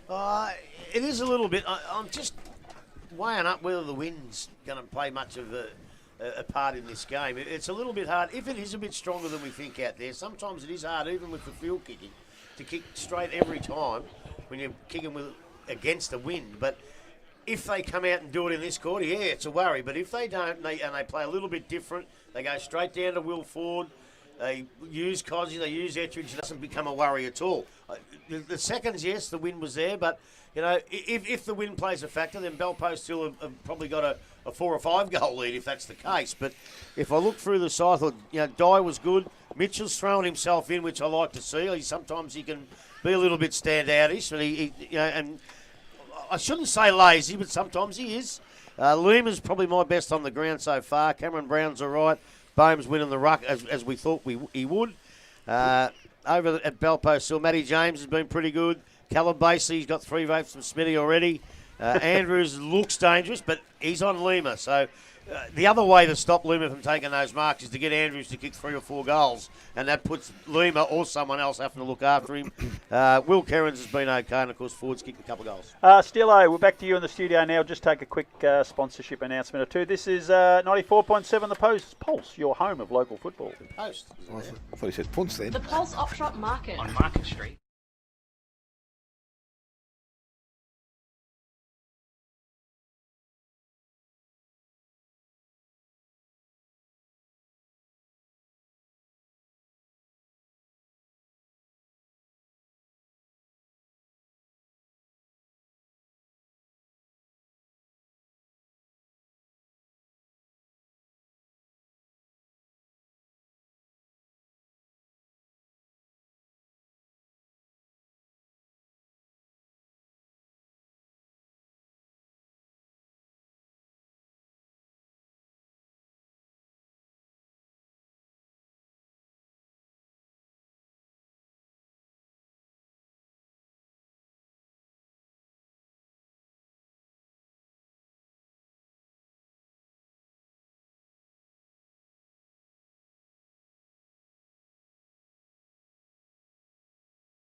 Second quarter action here at the Gordon Tafe Oval, St Albans footy ground. GDFL finals, Geelong West 3 points up at quarter time. We're now going into the Buckley's Entertainment second quarter. Grubby, you happy with your Mobs first quarter? I'm even happier to see the Barlow boys wander by. G'day, boys. How are we?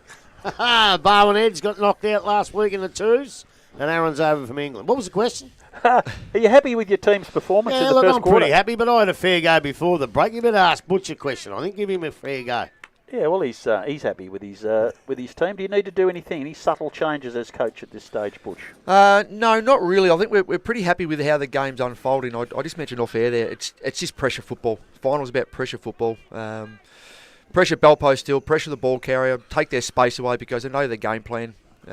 So it's just ticking those basics off. Can we just have a little bit more pressure, you think? A little bit easy? Yeah, it feels, and I said again off air, it just feels like both teams are just, it's almost like they're like the first round of a heavyweight boxing match. It's just jabbing.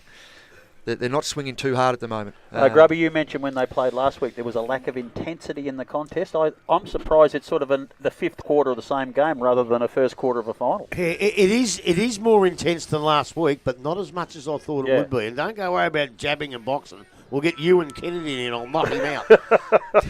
So Siren starts the second quarter, ball thrown in the air. Yates back in there doing some ruck work. And it comes out towards Ianelli. Ball, so Whitney is also in the contest. Ianelli puts his head over it, gets it back to Bohm. He goes out the back door, and they get a bit of space there through Hutchison. Goes back into the middle, but Yates takes the mark. And again, will put Belpost Hill back into attack. He's got options sideways, hasn't used it yet. Page is still there. Sable is also, goes to James instead. Oh, he's going for another handball. Well, I thought he was too, but he's not. He's had one kick. He's got to start loading up on those kicks now. He's got a good option there. Bones back in the hole, so we want to avoid him, but he's kicked it straight to him. Yep, and he's going to take the mark every day of the week. So come on, Jamesy. I know Will Ford shook his head then. I don't blame him. So the kick wasn't good. Mark is taken outside there by Carey, and he delivers the ball quickly towards centre wing. Wallace is up, and again takes the mark. He's prepared to go quickly, goes to the half-forward line. Barton's out in front. Yates got in his road. Now Barton's back there. They both apply the tackle. There's no way a ball's going to come out of that tackle. And there will be the umpire coming through to take the ball. A ball up will take place. Ted Wallace has got to put that kick to the advantage of his teammate, not the opposition. So Bones pushed up and got the ruck work. Ball comes out the back. And Callaghan was taken just a tad high there, and he will win the free kick. So he's got the ball, and again, can look at some options. Pearce provides a little short option, but it goes inside to Wallace now. And he stands and looks to use the ball. Smith wide on the wing, but hasn't even looked that way. Now he's going to go to him. Ball comes out. He will take the mark. Defensive side of centre wing still. Lima just pushing himself forward. Kick back inside, goes back to O'Callaghan, and he's got the mark once again. Quick to go this time, goes looking towards Pearce, marks it. No, he doesn't. Ball comes to ground, so the contest was made. Kicked off the ground. That was good work. Goes back to the half-forward line. Coming through was Ettridge, tapped the ball to his teammate in Harmer, but he, again, dribbled the ball on the ground. But Geelong West with some numbers back around that contest now. Unfortunately, it didn't come out to them, but it's going to be picked up there from the Belpost Hill side in Whitney, and he runs, carries the ball, looks up forward, and he's usually a good kick. That's a good kick. A perfect kick, because Andrews did not have to change stride and takes the mark. He's got Page short, not too sure where his next option forward is now, pushing down into that contest. Delivers the ball short, and again, he's going to go straight to a Geelong West player. So that's the options. They're not there, and that's not usual Belpost Hill style. It's 2 forward 50 entries they've sort of wasted. So Callaghan comes across the ground, has Lima in the space, and he's just ambling out of that back full-back position. Mark. Now he's got a little bit of pressure. He goes short, weighted up a little bit. The mark was taken out there by Taylor, so he's shown a bit of it. Now ball goes towards Smith on centre wing, going back Quinn. Quinn's in front, did a nice job, got the ball to ground. Again, at front of the contest, picked up Mowat. He's tackled, brought to ground. We'll need to get rid of it, although he's been pinged by the umpire. That was a bit harsh. And the free kick is going to go back, and it's going to go to Sable. I just thought he broke the tackle when he first got tackled, and that's probably what the umpires construed as opportunities. So Need to lower the eyes here. Look for a short option. Asked to call on. Goes back inside to Muir. So they'll sit up Be from patient. behind now. So be patient here and look for the short option. Quinn's still in that spot, but he's going to go towards the pocket. Andrews is out there. Lima makes the contest. Ball comes down. O'Callaghan got the handball out, and again they move the ball from the back pocket. Come outside 50. Quinn's there. Got a spoil on. Mowat couldn't keep control of it, but he got a free kick for a little high tackle. Not much in that. And he's They going to staged be it, rewarded. that's why. So Mowat now will deliver the ball back towards the centre half back position. Running player coming through. Bone made a contest. Ball comes to ground. Not sure what that one was. Not too sure what it was for, but it doesn't matter. The ball's Didn't gone make any quickly attempt inside. to go for the football. And Ettridge has taken the mark and is in range and will go back and shoot for goal. I watched that one on the video, Smitty, but I reckon he just ran it, Yates, ran into him with absolutely no intention. He was too far away to spoil, and that's why he gave the free kick. Like an interference free kick. So Jaden Ettridge now a chance to put Belpost still back in front, and will kick from about 45 metres and is directly in front. We said this is the type of bloke you don't need to give too many opportunities to, but he's got underneath that ball and it's offline, but it will be marked. Andrews had a fair piece of it. Ball lands in the goal square. It was tried to tap through the goal square. Costello picks up, goes back to Whitney. Whitney on the left boot, and he delivers as he would normally do. And he has his first goal of the afternoon, the fourth now for Belpost Hill. They are four straight, I should say, leading Geelong West 3-3 when we have ticked over 4 minutes. Second quarter. Little bit of experience there. When Costello picks that ball up, 9 times out of 10, with players all around, you just handball it and it can go anywhere. But he just hung on to it at the risk of being tackled, saw who he was going to give it to, and he thought, well, Dylan Whitley's going to go bang on his left, so I'll give it to him. You wouldn't have been happy with your defenders there, though, Butch, would you? No, although Bell Post still, I think it was their 4th or 5th inside 50 entry, so they've been peppering away. It was probably deserved a goal, but no, West can certainly up the ante, especially on those exits. Back in the middle, Bohm and Yates is back in there. James has won that possession, comes out of the middle, bounces once, hand passes again, this time across to Jones. Jones, a neat little pass looking for and finding Ford on the lead. He's going to kick from 45 metres out on a 45-degree angle, lining up for his third. His team already has 4 goals and a lead of 3 points. We are 5.5 minutes into the Buckley's Entertainment second quarter here at St Albans Oval, the home of all the GDFNL finals for both football and netball. So Will Ford now, competition leading goal kicker. He has 84 already, 85 in fact. He's kicking, but it's off to the left. Will stay there, misses everything out on the full far side. So Piers for Geelong West has possession of the ball, waiting for some options, goes long down the line. Beautiful drop punt kick, but I think he's kicked it out in the full. Yes. Yes, indeed. Maybe that wind out that side's carried a little bit more. Looking for his teammate Turner, but missed him by That a it was long, just a shit way. kick. What sort of kick was that? So Shocking kick. Benny Muir. Just trying to give him a little bit of credit. He's looking for some options inboard, runs around the man, fails a short kick in the middle, but he's missed his target. But luckily for him, James is there to pick up the crumb. Runs around, hand passes, feigns a few hand passes, finally kicks, and Fantella takes the ball, quickly plays on, comes down forward, punched away from forward. Costello picks up the ball, he's knocked out of the way.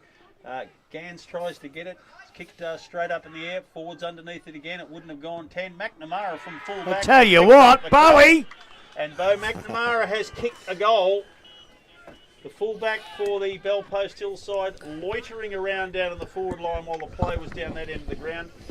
Picked up a crumb. Grubby, is that a good thing? You want your fullback kicking goals? Well, it's not so much that. If you watch Blake Dye, he was down there too, but he went to the other side. If your man goes into the forward line, you bloody well follow him, because that can happen. You don't just stick out on the other side and hope it comes out to you. They've been a bit lucky. James, beautiful out of the centre. I reckon ran 3 steps too much and run himself into trouble and had to handball it. But then again, he got the ball. Good creative play, but you just got to be a bit careful sometimes. I said the same thing Butch just before. Yeah, exactly the same thing. Yeah, it worked. Yeah, it did. But he does it a lot. He seems to get out and clear, but then wants to come back on his right foot. If he had a left foot that could kick 30 metres, he'd be sensational. Yeah. Ball back in the middle we go. Bohm this time up over the top. Ball comes out and again. West haven't won a centre clearance and not going to again. James on the ball. A little bit of candy this time and goes quickly into the forward line towards Ettridge. Mark not taken down there at ground level. Picked up out there. Lima it was. Got the handball away. Bell Post Hill with a better pressure going on out there in the forward line. They've worked pretty nicely. They're going to apply it again as Hutchinson's pushed over the line. Homer has taken over the boundary line without the ball. And the umpire says, let's throw it in. Going to have a throw in about 20 metres around from the behind post. You can just tell Tari's mentioned to his players at quarter time, that pressure level, got up the ante. They've answered. They've done it nicely. Absolutely. They've had all the play in the first 8 minutes of the quarter. Ball from Bohm comes down. Again, the contest there is enormous. Quick kick from Ianelli. Doesn't travel too far. Picked up Page. Handball outside to Flacavento. Round the body he goes. Back inside this time. Nicely read there. And I think it's Quinn. Sorry, it's not Quinn. It's Edwards that's got the mark. And he is deep in their back pocket. Ford now asking for the umpire. The umpire does call play on. He comes outside. So it's a 3-on-1 contest here. Ball from over the top was Dye, but he couldn't take the mark. Ball goes over the boundary line. And we're going to have a throw-in to take place once again. It's a long way from home, Blake Dye. Yeah, he is. Trying to create something. So just waiting for the umpire to put the ball back into the field of play. We'll do so now. Yates is there. Bit of strength. Took his opponent underneath the ball. Sable taken to ground. Good tackle there again, Yates. Ianelli. Not too sure the handball was Threw it any out, correct that's then. why. Yeah, it was a bit incorrect. Ball And in into the hand. back, yeah. And I was going to say there he might have been lucky as well, but the ball has come out.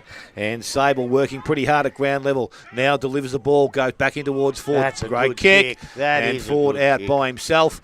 And he has taken the mark once again. Similar position to where he was last time. Just needs to make the correction shooting for goal. Just the basic defensive structures for West are just fallen down. You can see the two players there just arguing with each other.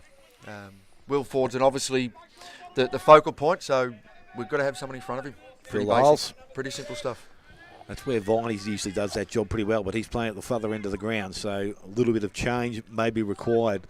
So Ford steps in, kicks at goal. That looks a better kick off the boot, and he is happy with it, and so is the umpire. He's got his third. Bellpost Hill, they are 6 straight. They lead Geelong West on 3-3. 10 minutes gone. Buckley's Entertainment Centre, second quarter scoreboard. I tell you what I have done, boys. I forgot to announce the umpires, and I hope Keats is not listening because he'll have a crack at me. But the umpires for today's game, even though it's a little bit belated, Josh Brown, Adam Jones, and Hamish Irvin.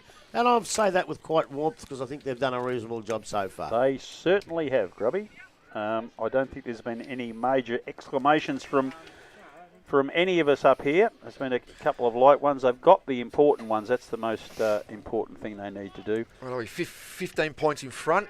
You don't want to get too far in front in a final. You don't play catch-up footy. So do we throw a loose one back at this stage? Bohm has got the tap out. He's got it to Harry Smith. He's not going anywhere. Very strong tackle by Sable. We've got Luke Mann in the ruck for Bellpost Hill. They're rotating 3 players. Bohm's still winning the tap out, but not necessarily with great effect.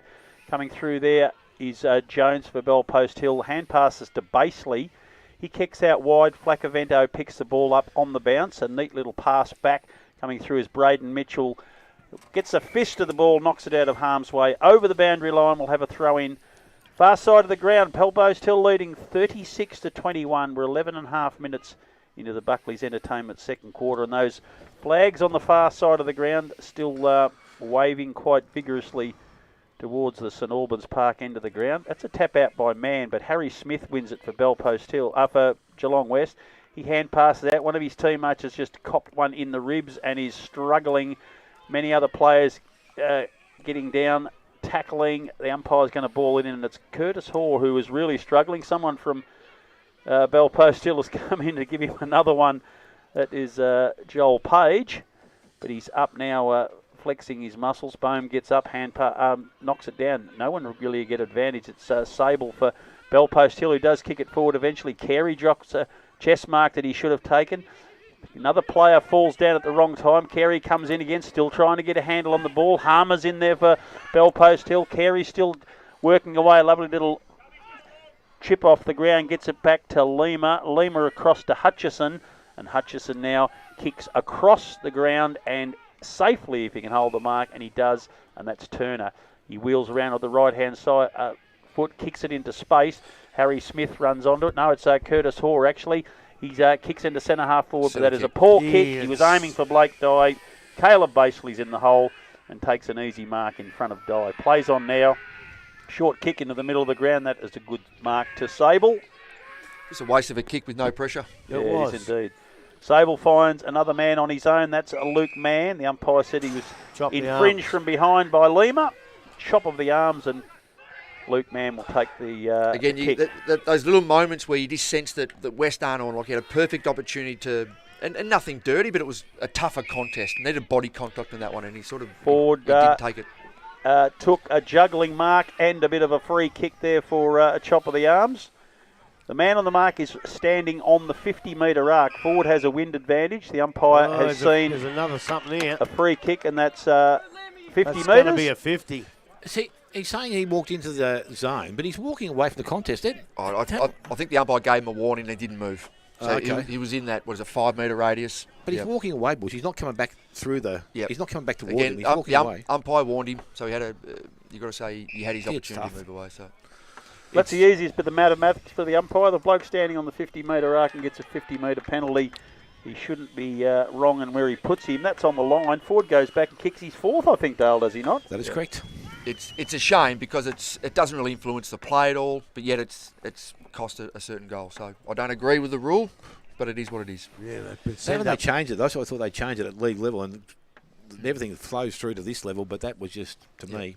Yep. I think the big part about it, it's a crucial goal. It's a goal that West couldn't afford. But I'm getting texts from a bloke. Oh, riveting interview with the netballers. Who cares about the umpires? Fano, if you want to have a go and come down here and come to the window, I'll knock you right out. So we're back in the middle this time again. The contest, Belpost Hill again with the ball from the middle of the ground, and they've done it a number of occasions early in this game. Ball out the back again. They've got numbers around the contest again. This time Fantella sneaks up, goes into the forward line. Good kick. Mark not taken out there. Worked hard. Geelong West, they're working a little bit harder now. Into the hands of Lima. Got the handball out the back. Put his teammate in Hutchison under pressure. Picked up Harmer. He goes back towards goal. And Harmer, he has nailed another one. And that is their 5th of the quarter. They are 8 straight. Pretty good kick in a final. And they lead Geelong West 3-3. 15 minutes gone. Buckley's Entertainment Centre. Second quarter scoreboard. I think they might have done well to heed your words, Butch. A couple of goals ago, maybe put an extra man there to save a bit of scope. They're not gone because they get their chance to do this with the wind in the third quarter. Oh, it's not gone yet. It's only, four goals? It's over 4 goals? Yeah, but you wouldn't want to get out anymore. No, They've got to kick 4 before the other side gets in front. You're at the crossroads right now, and if I'm that West runner, I'm going straight to the mids, go and pull your finger out. So Bohm's up with man. He knocks it a long way forward. Again, it's Belpost Hill who get there first through Barton. He thumps the ball, but Braden Mitchell gets onto it first, kicks forward, but coming across to take a relieving mark for Belpost Hill is Staggard. He kicks towards Jones, but coming in, punching the ball away from him is Hall. He gets it inside, but again, fumbling for Geelong West, and that has been the last few minutes. Butch, you'd be concerned that the defenders have been fumbling. They're just not sure handling the ball, and every time it bobbles out, Belpost Hill are onto it. But that's Belpost Hill pressure. They've put scoreboard pressure on. It translates. Does indeed. So Bohm and man. Bohm gets it down, but Page is the recipient of it. It's pulled out of his hands by West player. I think that is Wallace being dragged up off the ground, but the umpire said there will be a ball up. He couldn't get away with it. So man and Bohm again. Bohm gets it, hand to it, but he's hit it straight to Sable. Sable to Dylan Whitney with a beautiful little handball, and Whitney's lovely pass down into the forward line. But Justin Carey, who has been quiet by his standards so far today, has taken a mark, and he needs to be the leader of this defence at this stage. That's a beautiful kick into the middle of the ground. Finds Mitchell. He runs around Fantella.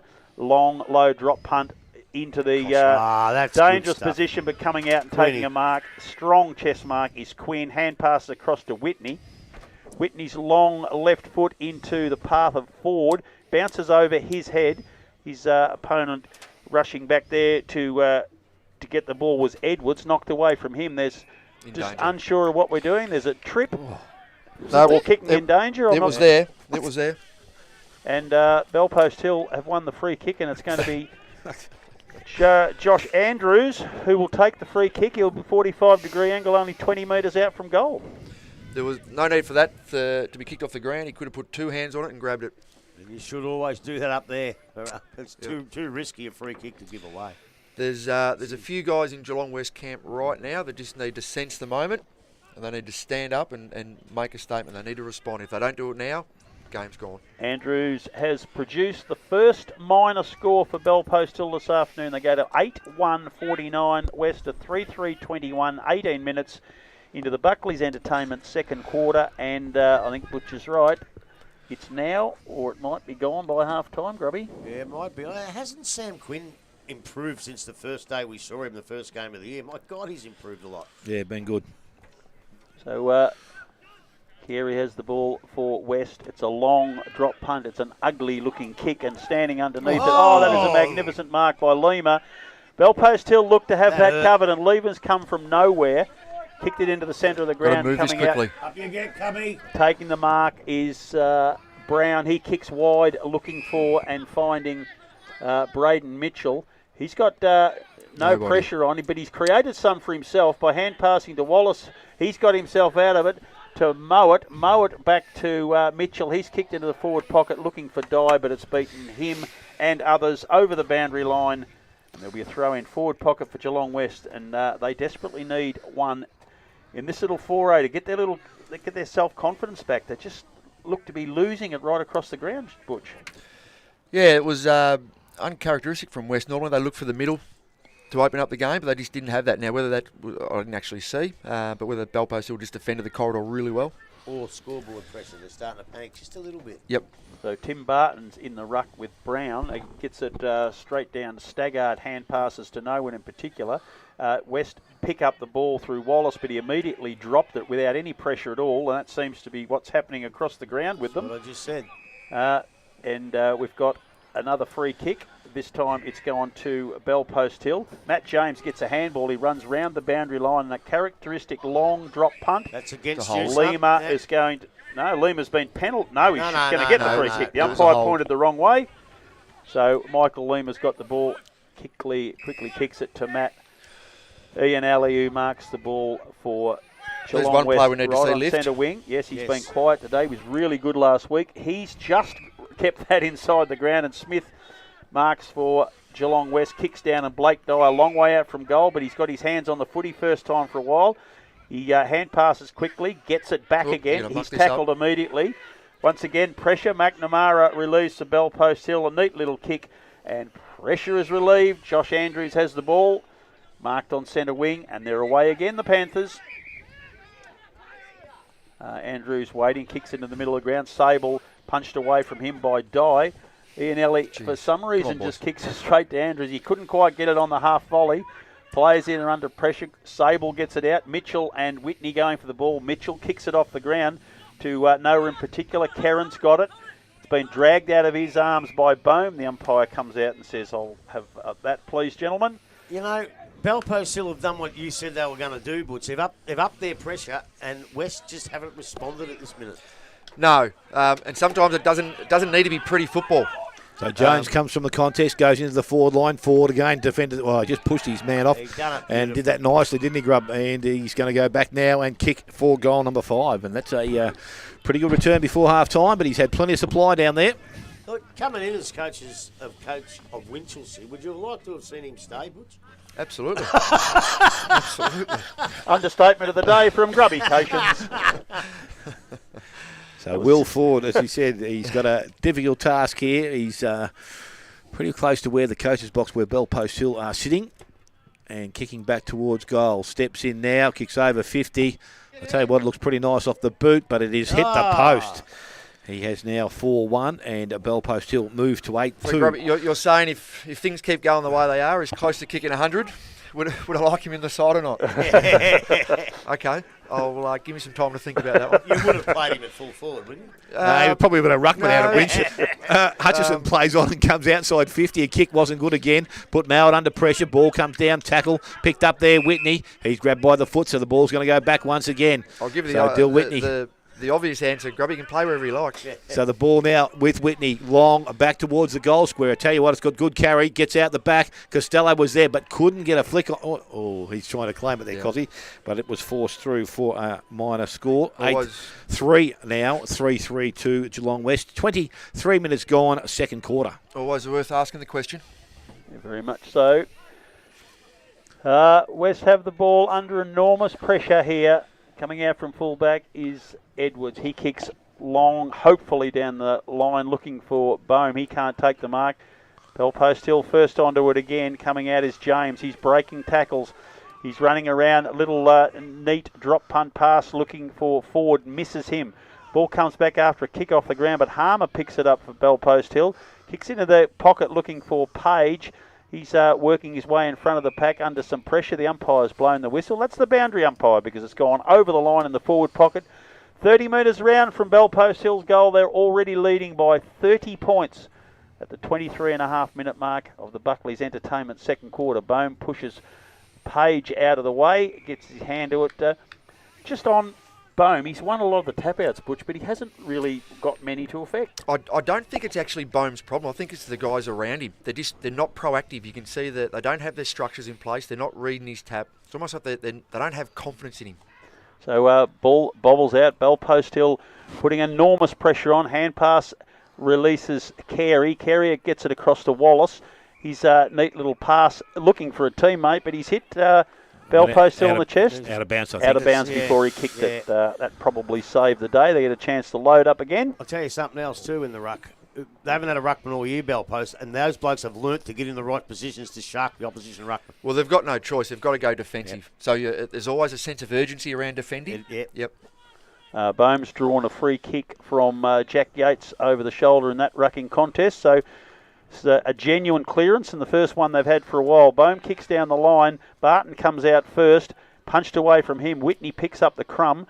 His left foot to kick across the body. Pearce comes out once again, can't control the ball. Ettridge back to Yates. Yates kicks into a dangerous spot. Out in the full. And Lima's come in, and I'm not quite sure what he was thinking, but he's just put a boot into it from the goal square and kicked it straight into the car park. Bell Post Hill will now have a shot for goal about 30 metres out, admittedly tight on the angle, but geez, that was unusual play for Mickey Lima. It was out in Boundary Road, wasn't it? I think that's landed in the Wombat Gully plant farm. See who's got the ball? Ettridge. Yep. So Jaden Ettridge, he's the ideal man. He runs around, kicks across his body. It's going to land short and wide, and the boundary umpire says, that's mine, goalie, out on the full. Free kick to Geelong West in the back pocket. They're coming right across the ground. Wallace is going to mark in the far back pocket under some pressure from Will Ford. And another free play, that's Harry Smith, is marked on the 50-metre line. They're still not out of danger yet. Smith runs around. He's kicked the ball terribly, and it's come straight at us. I don't know who he was aiming for, but it missed him by 20 or 30 metres. Out of bounds.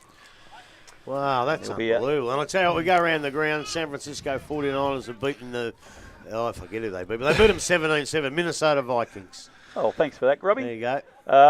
Bohm and Yates again. Bohm wins it, but to no effect. Wallace has got it. Hand passes straight up the air. Smith gets hold of it. Whitney's got a hand pass out to Harmer. He can't get away from the pack, but it's wobbled out the back. Jones has now got it. He kicks it backwards. No 15. And finds Quinn. Quinn kicks into that very hot spot. Jaden Ettridge is trying to win position, and he's been given a free kick, and I thought that he probably infringed more than the other bloke, and Ettridge has got it from about 48 metres, kicks it straight up in the air. Bohm goes back and takes a chest mark for Geelong West. Hand passes quickly to Lima, and he, for the second time, has kicked it straight out of bounds on the full. They have fallen to pieces structurally and confidence-wise back there.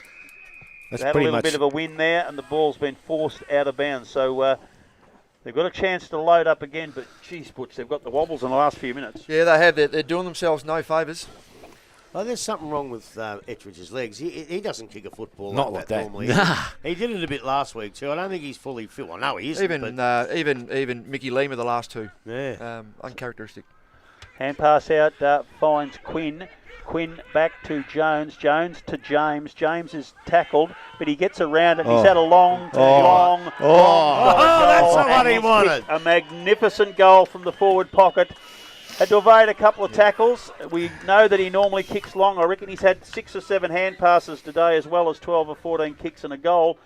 He's probably looking like the best player on the ground at the moment. I've James. already had him noted down, and that's probably going to be hard to beat for goal of the day, I think. Yeah, very much so. And that puts them out to 36 points, and even at this early stage, I would say she's probably warming up, Grubby. Oh, No, you never say that, but no matter what it is, you give them 15 minutes with the wind in the next quarter. Yep. If they can't get close, then you can start singing. You've certainly got to start making changes, and I agree with you, Grubby, earlier about Bohm. I'd probably even consider putting him deep forward. Maybe. Put someone in there to compete and just make the mids work harder. Force them to work harder. Well, how many centre contests? We've had, eight centre contests basically, and they've won every one of them at Belpost Hill. Yeah, it's a damning stat. Yeah, it certainly is. We've spoken to Mitch White. He's a very softly spoken young fella. You mentioned about giving sprays at half time. Do you reckon they deserve one, Grubby? He reckons he's given one this year, so I've got a funny feeling there's going to be another one coming. Numero 2.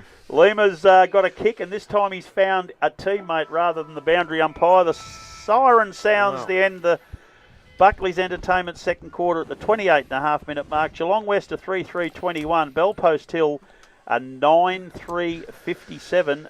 Give us some goal kickers, Dale. Would West have had a scoreless quarter? Yep. They wouldn't have, all year, I wouldn't have thought. and they've haven't failed to get down there. Anyway, we've got to get to half time. I know that, Grub. Will Ford with 4, 1 each to James, Andrews, Harmer, and McNamara, believe it or not. And that is their 9 goals. I think that was 1, 2. Dill Whitney as well, sorry. And as they were at quarter time, Dye, White, and Viney. Take a short break. We'll come back. All the action here from St Albans. We are listening to 94.7 The Pulse, your home of local football. Running out of time to get those odds.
Commence here, Belpost still exactly 6 goals in front, 9-3 to 3-3. Christian Shaw is our guest coach of the Geelong West side.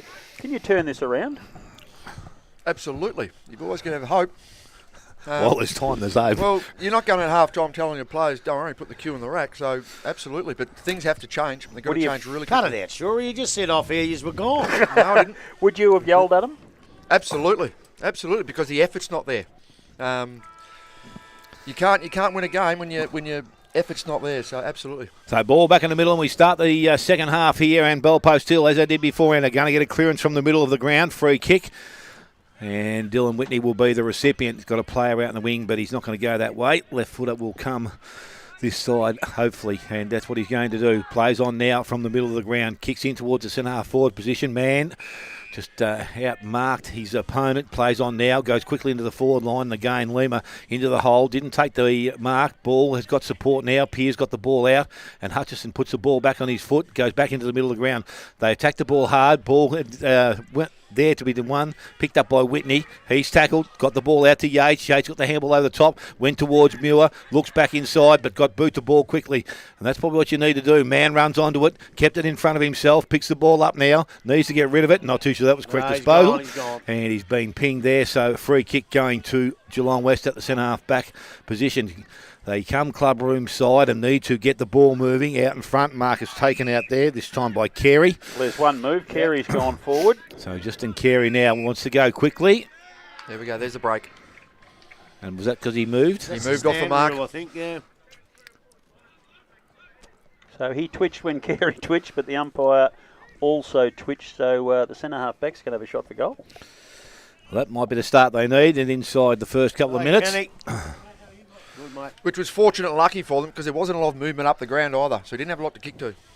So Carey now from 35 metres out directly in front, kicking towards goal, and this would be their first goal since sometime during the first quarter. So he needs to score, get them on a roll. Kick looks okay. No, it is offline and through for a minor score. Not what they wanted. They move now to 3-4. They trail Belpost still 9-3. As I said, 2 minutes gone to Granny Cycling Sports third quarter scoreboard. They need to man up and keep it in their forward 50 for a while. You'll find out in the next 10 seconds how serious they are.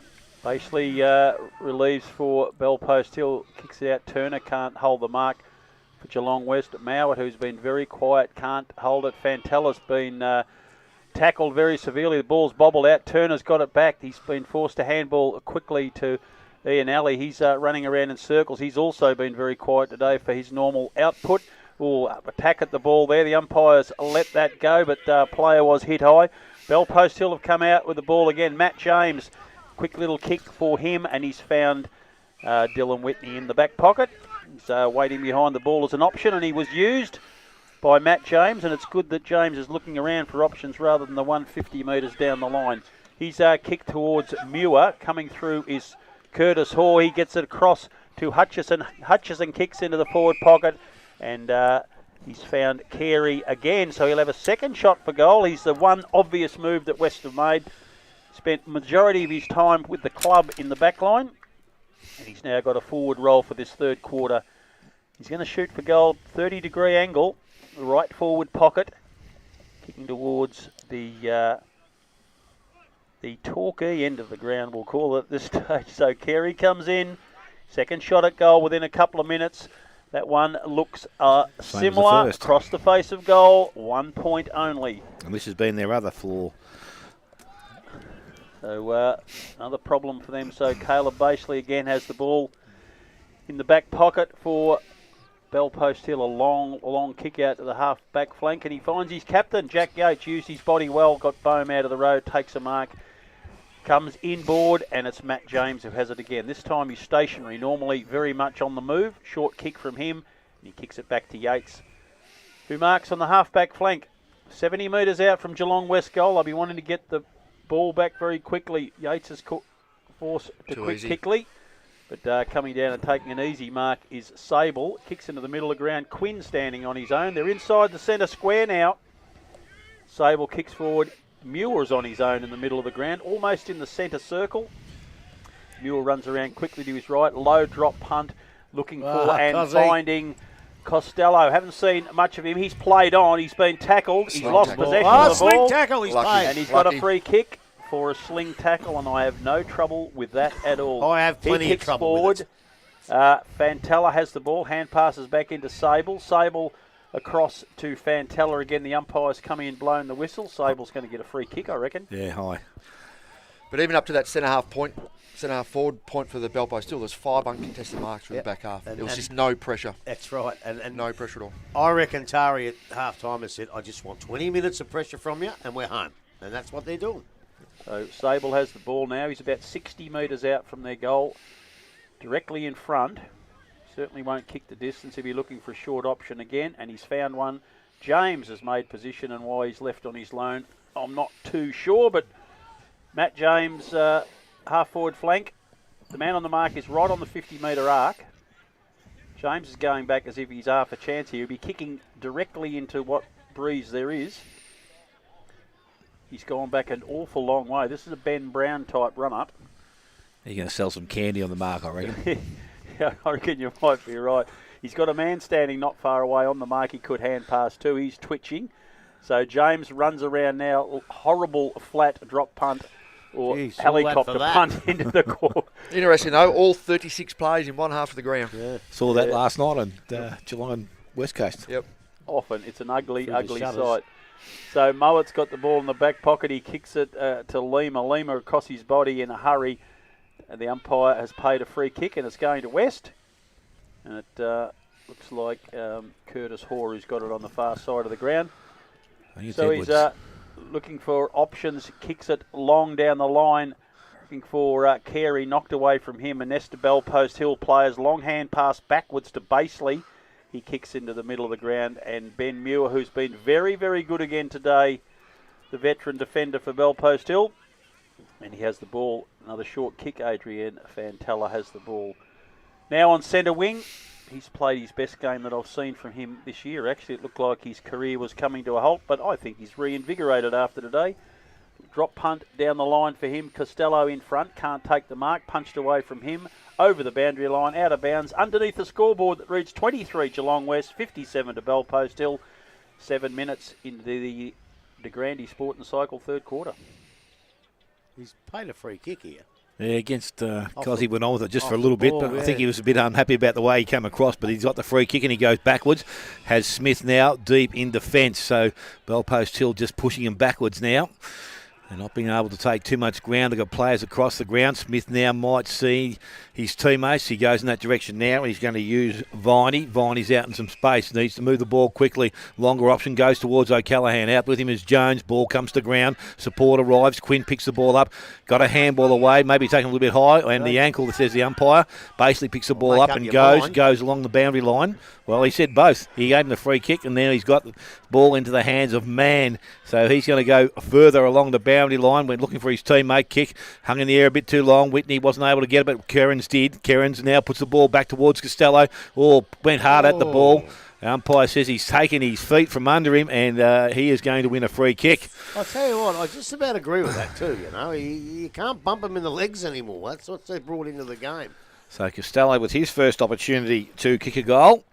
But whatever happened to the coach telling you, it would have done to you, Butch. When you tackle him hard. Now you get a free kick against you. If he hits his head on the ground, play it. If he doesn't, play on. I completely understand what you're saying, but you can control a tackle. It's more that slinging action that they want to stop.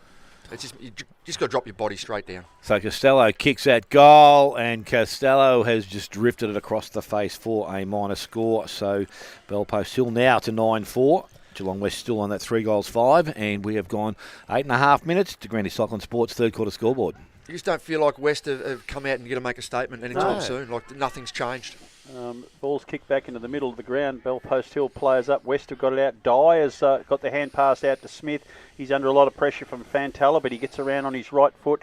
Finds Carey, but it's straight over his head, and James is the first one there. Carey's come forward, kicked it off the ground, almost a mark up forward.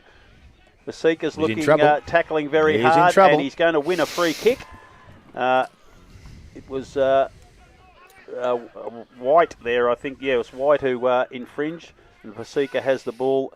Tiny little fella that he is, kicks out to the half-back flank. That's not a good kick. Costello comes through, picks it up on the half volley, makes it look like a good kick. Hand passes inside to Fantella. He wins it back again from Quinn. As West have showed a bit of desperation, held it up there as Bell Post Hill were looking to get away.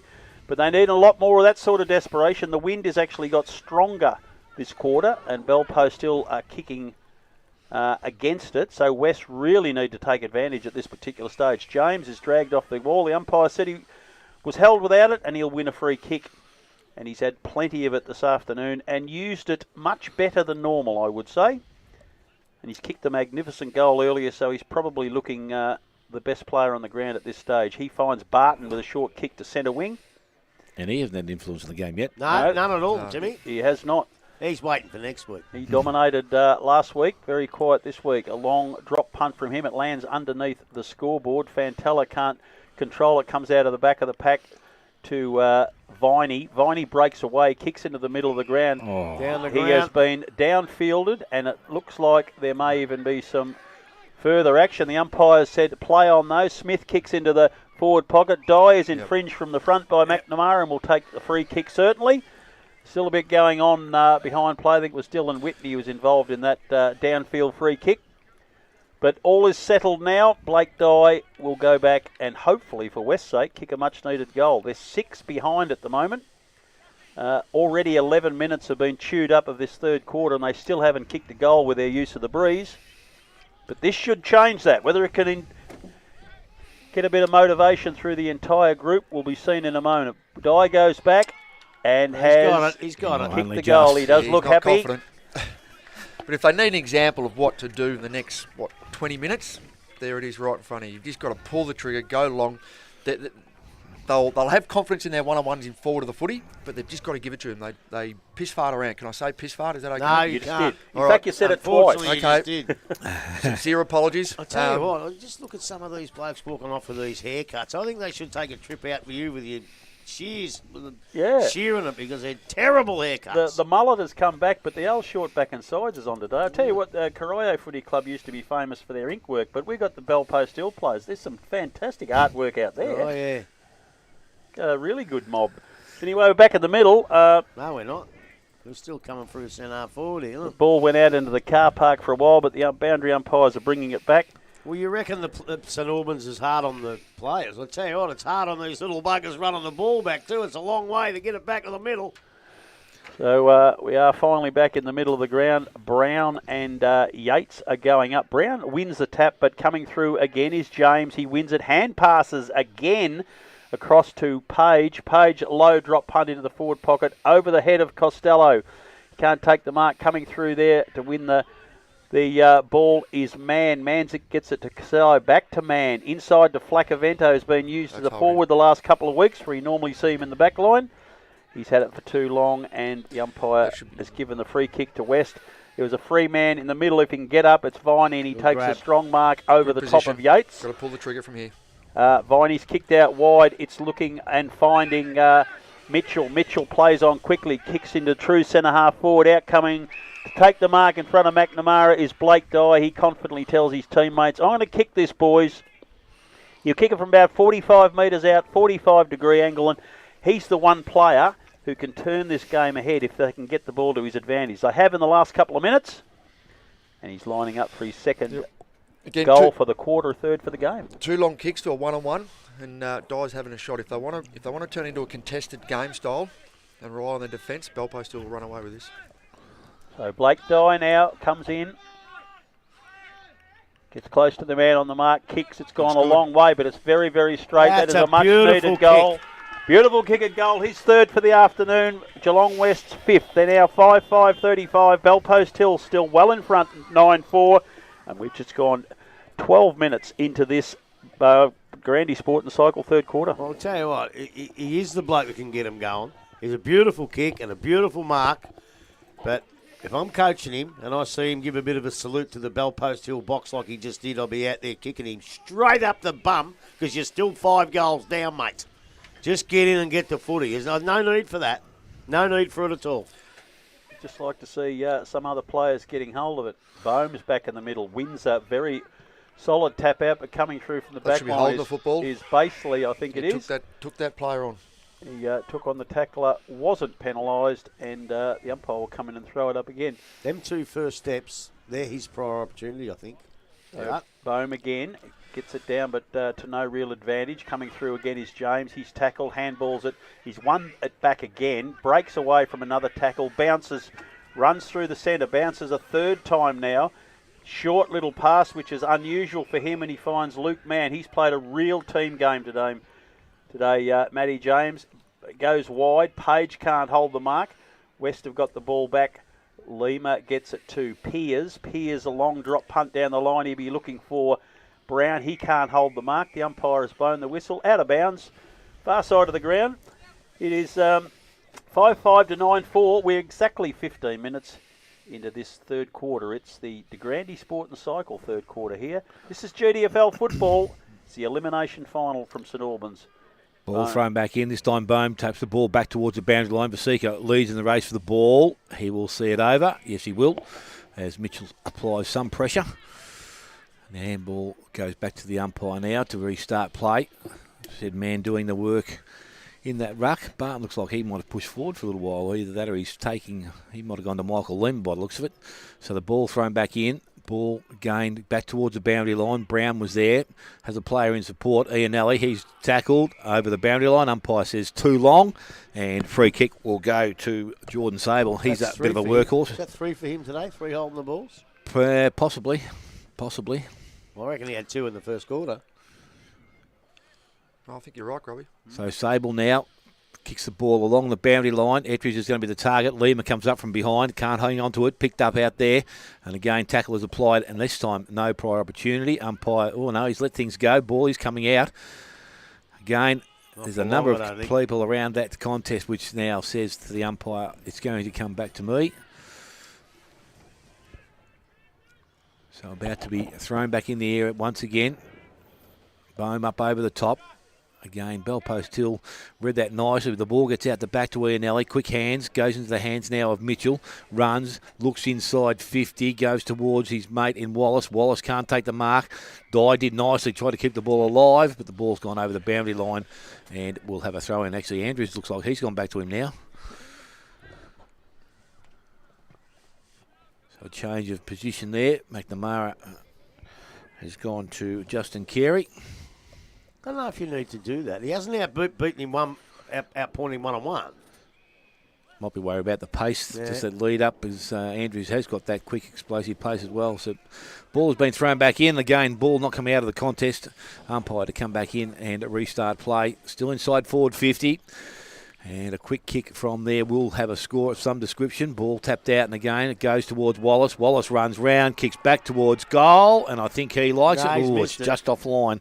Didn't miss by much, but it did miss. And they're now to 5-6. They trail Bell Post Hill on 9-4, ticking just over 17 minutes in this third quarter. They don't have to miss by much, Smithy. That's it, Grub.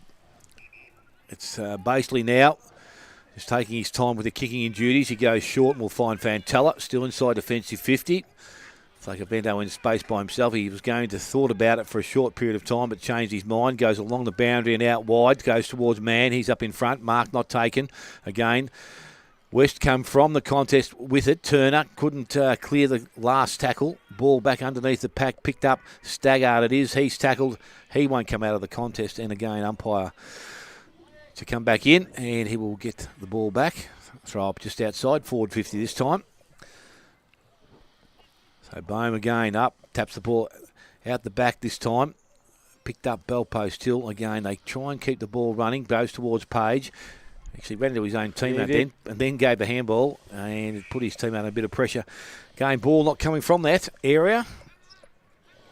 And I think Bell Post Hill will be quite happy with just this type of play. Run some time off the clock. Bohm this time again up, wins the contest. Again, Bell Post through Fantella. Go back towards centre wing. Kick a little bit wide. And it will be a free kick out of bounds in the full. Piers on the far side will be the recipient. So he does need to get it going. Tried to take on the player on the mark. Got the handball away. Went inside to Taylor. Taylor is now tackled. Was taken by the foot. And will get a free kick. Go back and set up once again. So Taylor now looking to play on, and will do so and go long into the forward line. Bell Post Hill, our best positioned players, probably took each other's mark then. McNamara now applies a tackle, and umpire is very quickly in to have another ball up inside 50. So we've gone just on 19 and a half, and it is 9-4 Bell Post Hill, Geelong West 5-6. And the ball comes down to Sable. He's tackled immediately, can't get away, and we'll have a secondary ball up. We're about 45 metres out from Geelong West goal. There's still not a lot of urgency about them. They don't seem to have had anyone who wants to be the man, so to speak, but they're chipping away. Taylor's in there having a crack. Bell Post Hill, Vasika tries to get through. Comes to Ian Alley. He's been quite quiet this afternoon. Quick snap at goal. One behind only. He's probably that one electric type of forward who could turn this game quickly, but he's so far been well out of the contest. Baseley again. Bell Post Hill kicks into the pocket. Muir's made space. Flaccavento's made space further down the line. Turner does a good job to come inside and intercept. Blake Dye tries to pick it up, but the ball beats him over the boundary line. Forward pocket, 30 metres round from their goal. Desperate for a goal. 20 and a half minutes of this third quarter gone already. They're not going to have much longer with this breeze. They've got to take advantage on the scoreboard. Ball's thrown back in. It's dropped up short. Brown gets it to Taylor. Sable breaks a tackle very well. Hand passes inboard to Harmer. Harmer back to Sable, but he's bumped over the boundary line. And we'll have a boundary throw in again. It's about 60 metres out from the goal. Jai Bohm is going to drop a kick back behind the play. Leave the ruck work here to Brown, who's done a little bit out through the afternoon.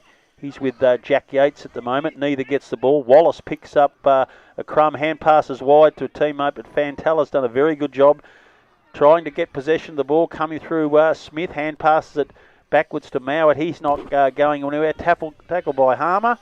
Umpire's going to blow the whistle. Said, "You've had it too long, son." There are days when things just don't work. And a free kick going to Benny Muir for Geelong, for Bell Post Hill. He kicks it across to James. James quickly down the line and finds Fantella out, and that's far side wing, and he's controlled that wing really well this afternoon. He hand passes back to James. Long, low, fat, flat drop punt. Will Ford has come out from full forward. He's on centre wing. Marks kicks back into true centre half forward, but coming through to take the mark for Geelong West is Braden Mitchell. Cuts off that pass, sees a spare man way out on his own on the half back flank. Coming through there is Gans. He's been quiet this afternoon, but kicks down the line. And Brown, the makeshift ruckman, he's made space. It's a horrible looking kick to really nowhere. It's not really helping anyone. It's young Andrews who has gone down to full back on Blake Dye. He's got hold of the ball. And the umpire says, "You've had it too long, son." And Justin White will get the free kick. He's another player who's been very quiet by his standards this afternoon. He's going to kick this. For a handball here. Carey's got the ball, having his third shot for goal from the quarter. That's curling around, and it is a goal. Very important goal to West. Justin Carey pushed forward at half-time, kick 1-2 for the quarter, but that one, Butch Shaw, has it revitalised them? Well, that's, 3 on the trot now, so they don't need to turn this around in one quarter. They just need to be within an earshot at three-quarter time, and you're going with a bit of hope. I don't know if I've lost track of the game, but are they free kicks, those holding the ball ones? I mean, that one was. It didn't look to me like he actually dragged it in. He took it to the ground with him. You have to be on the ground. I think you need to borrow Dale's glasses. Well, I don't reckon he actually dragged it. I wouldn't have paid it either, because I didn't think he had prior. No prior there. He did. There was a little fake of a handball there, and he pulled that back in, so you could see that. And the umpire made the right call. Dylan Whitney takes the ball out of the middle. He's beautiful That's from a West pass Coast point of view. To Costello in the forward pocket. An unbiased point of view. A low stabbing kick from Costello into the forward line, but it doesn't reach its target. Knocked away by West defenders, and they scurry it over the boundary line about 40 metres round from the point post. They're still leading by 15 points, but it's been cut back a fair way. There must have been a bit of dissent, I think. Lip going there. Lima's got it. He kicks down the line looking for a teammate. But James is claiming the mark, but certainly didn't take it. He had a second crack at it. It's a typical James long drop punt. The umpire's blown the whistle, found a free kick. It's going Bell Post Hill way. Will Ford's lying on the ground. I think he was held in that contest. You've got no idea, have you? No. You just made that up, didn't you? I must have. I couldn't see from that far away. I'm- What did you see? Oh, no, I didn't see nothing from here. What I'm saying, I've had enough of this. Like, Bissett out-coached me yesterday, but bloody Shaw's not going to. So, Will Ford has the ball for Bellpost Hill. I reckon he's going to be inside the 50-metre arc when he kicks it. He's at a 45-degree angle, but he'll be kicking into this breeze. He's short pass into the pocket. He's found a teammate on his own, and that is Dylan Whitney. And this will definitely suit his little left foot curler from that pocket. Probably shorten the distance, but increase the difficulty, certainly. Let's hope he kicks a drop punt. There is no better kick of the football on the ground than this man, the reigning Neville Whitley medalist. That counts on Wednesday night of this week. Do the Jezza Cameron, the hook on the left, but no. So Whitney goes round. He was narrow at the start. He's been narrow all the way, a long way, out of bounds on the full. Jeez, you've mozzed him, haven't you? Well, So we've got 3 minutes, 4 minutes. 3 minutes, I reckon. You'd probably preserve that gap, and West should be looking to put him on back. Long kick out of defence. Pearce takes the handball as he's running through the middle of the round. Kicks down the line looking for Dye. Punched away by him, but he's going to be first there. No, second there. Quinn grabs it out of his hand. Hand passes to James.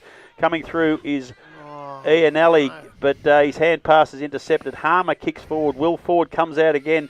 Ettridge tries to get a hand pass away. Can't. Lima hand passes back to a teammate there. Back again they go. Quick kick forward there, but waiting back is Matt James for Bellpost Hill, and as instructed by Coach Grubby Cations, just hold on to it, boys. Burn up this clock. 26 minutes into this quarter. Can only be a few left. Muir takes it from James. He kicks out under the scoreboard, and looks like Zane Jones is marked over there. 15 points in front, Bellpost Hill. Jones kicks up looking for Yates, punched away from the pack. Kicked forward quickly into a very hot spot. Flacavento comes out and takes a mark in front of Viney, and he will have a shot for goal directly in front, 25 metres out. As said before, playing forward after spending most of the year in the back line. Three-quarter time, Where's this umpire siren's going? gone. And Flacavento will have a He's shot standing for right goal. behind him. Right behind him to see if he moves a third of an inch like that poor bugger in the Thompson seconds did. There's been a bit of jump on that as players try to run around and get a bit of an arc on the kick, but Flacavento at this stage running straight at the goals, leaves his foot. The umpire runs across, says 1 point only. So that'll take a 16-point lead into three-quarter time. Bellpost Hill will take a little break after Dale Smith gives us some goal kickers. Yes, goal kickers for Bellpost Hill as they were at half time. We've got 4 to Ford, 1 each to James, Andrews, Whitney, Harmer and McNamara. And for Geelong West, 3 to Blake Dye, 1 each to White, Carey and Viney. Take a short break. We'll come back. Final quarter action not too far away. You're listening to 94.7 The Pulse, your home of local football.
Bell elimination final three-quarter time. Bell Post Hill, the warm favourites, 16 points up. They'll be coming home with the breeze at their back. Grubby, I want to take you back to a conversation we had with Mitch White a while ago, and he spoke about how the club thought that they'd advanced this year by making the finals, and he sensed that he was happy with that. Do you reckon they're playing like that today? Yeah, they are. I spoke to him this morning, and I got that feeling as well.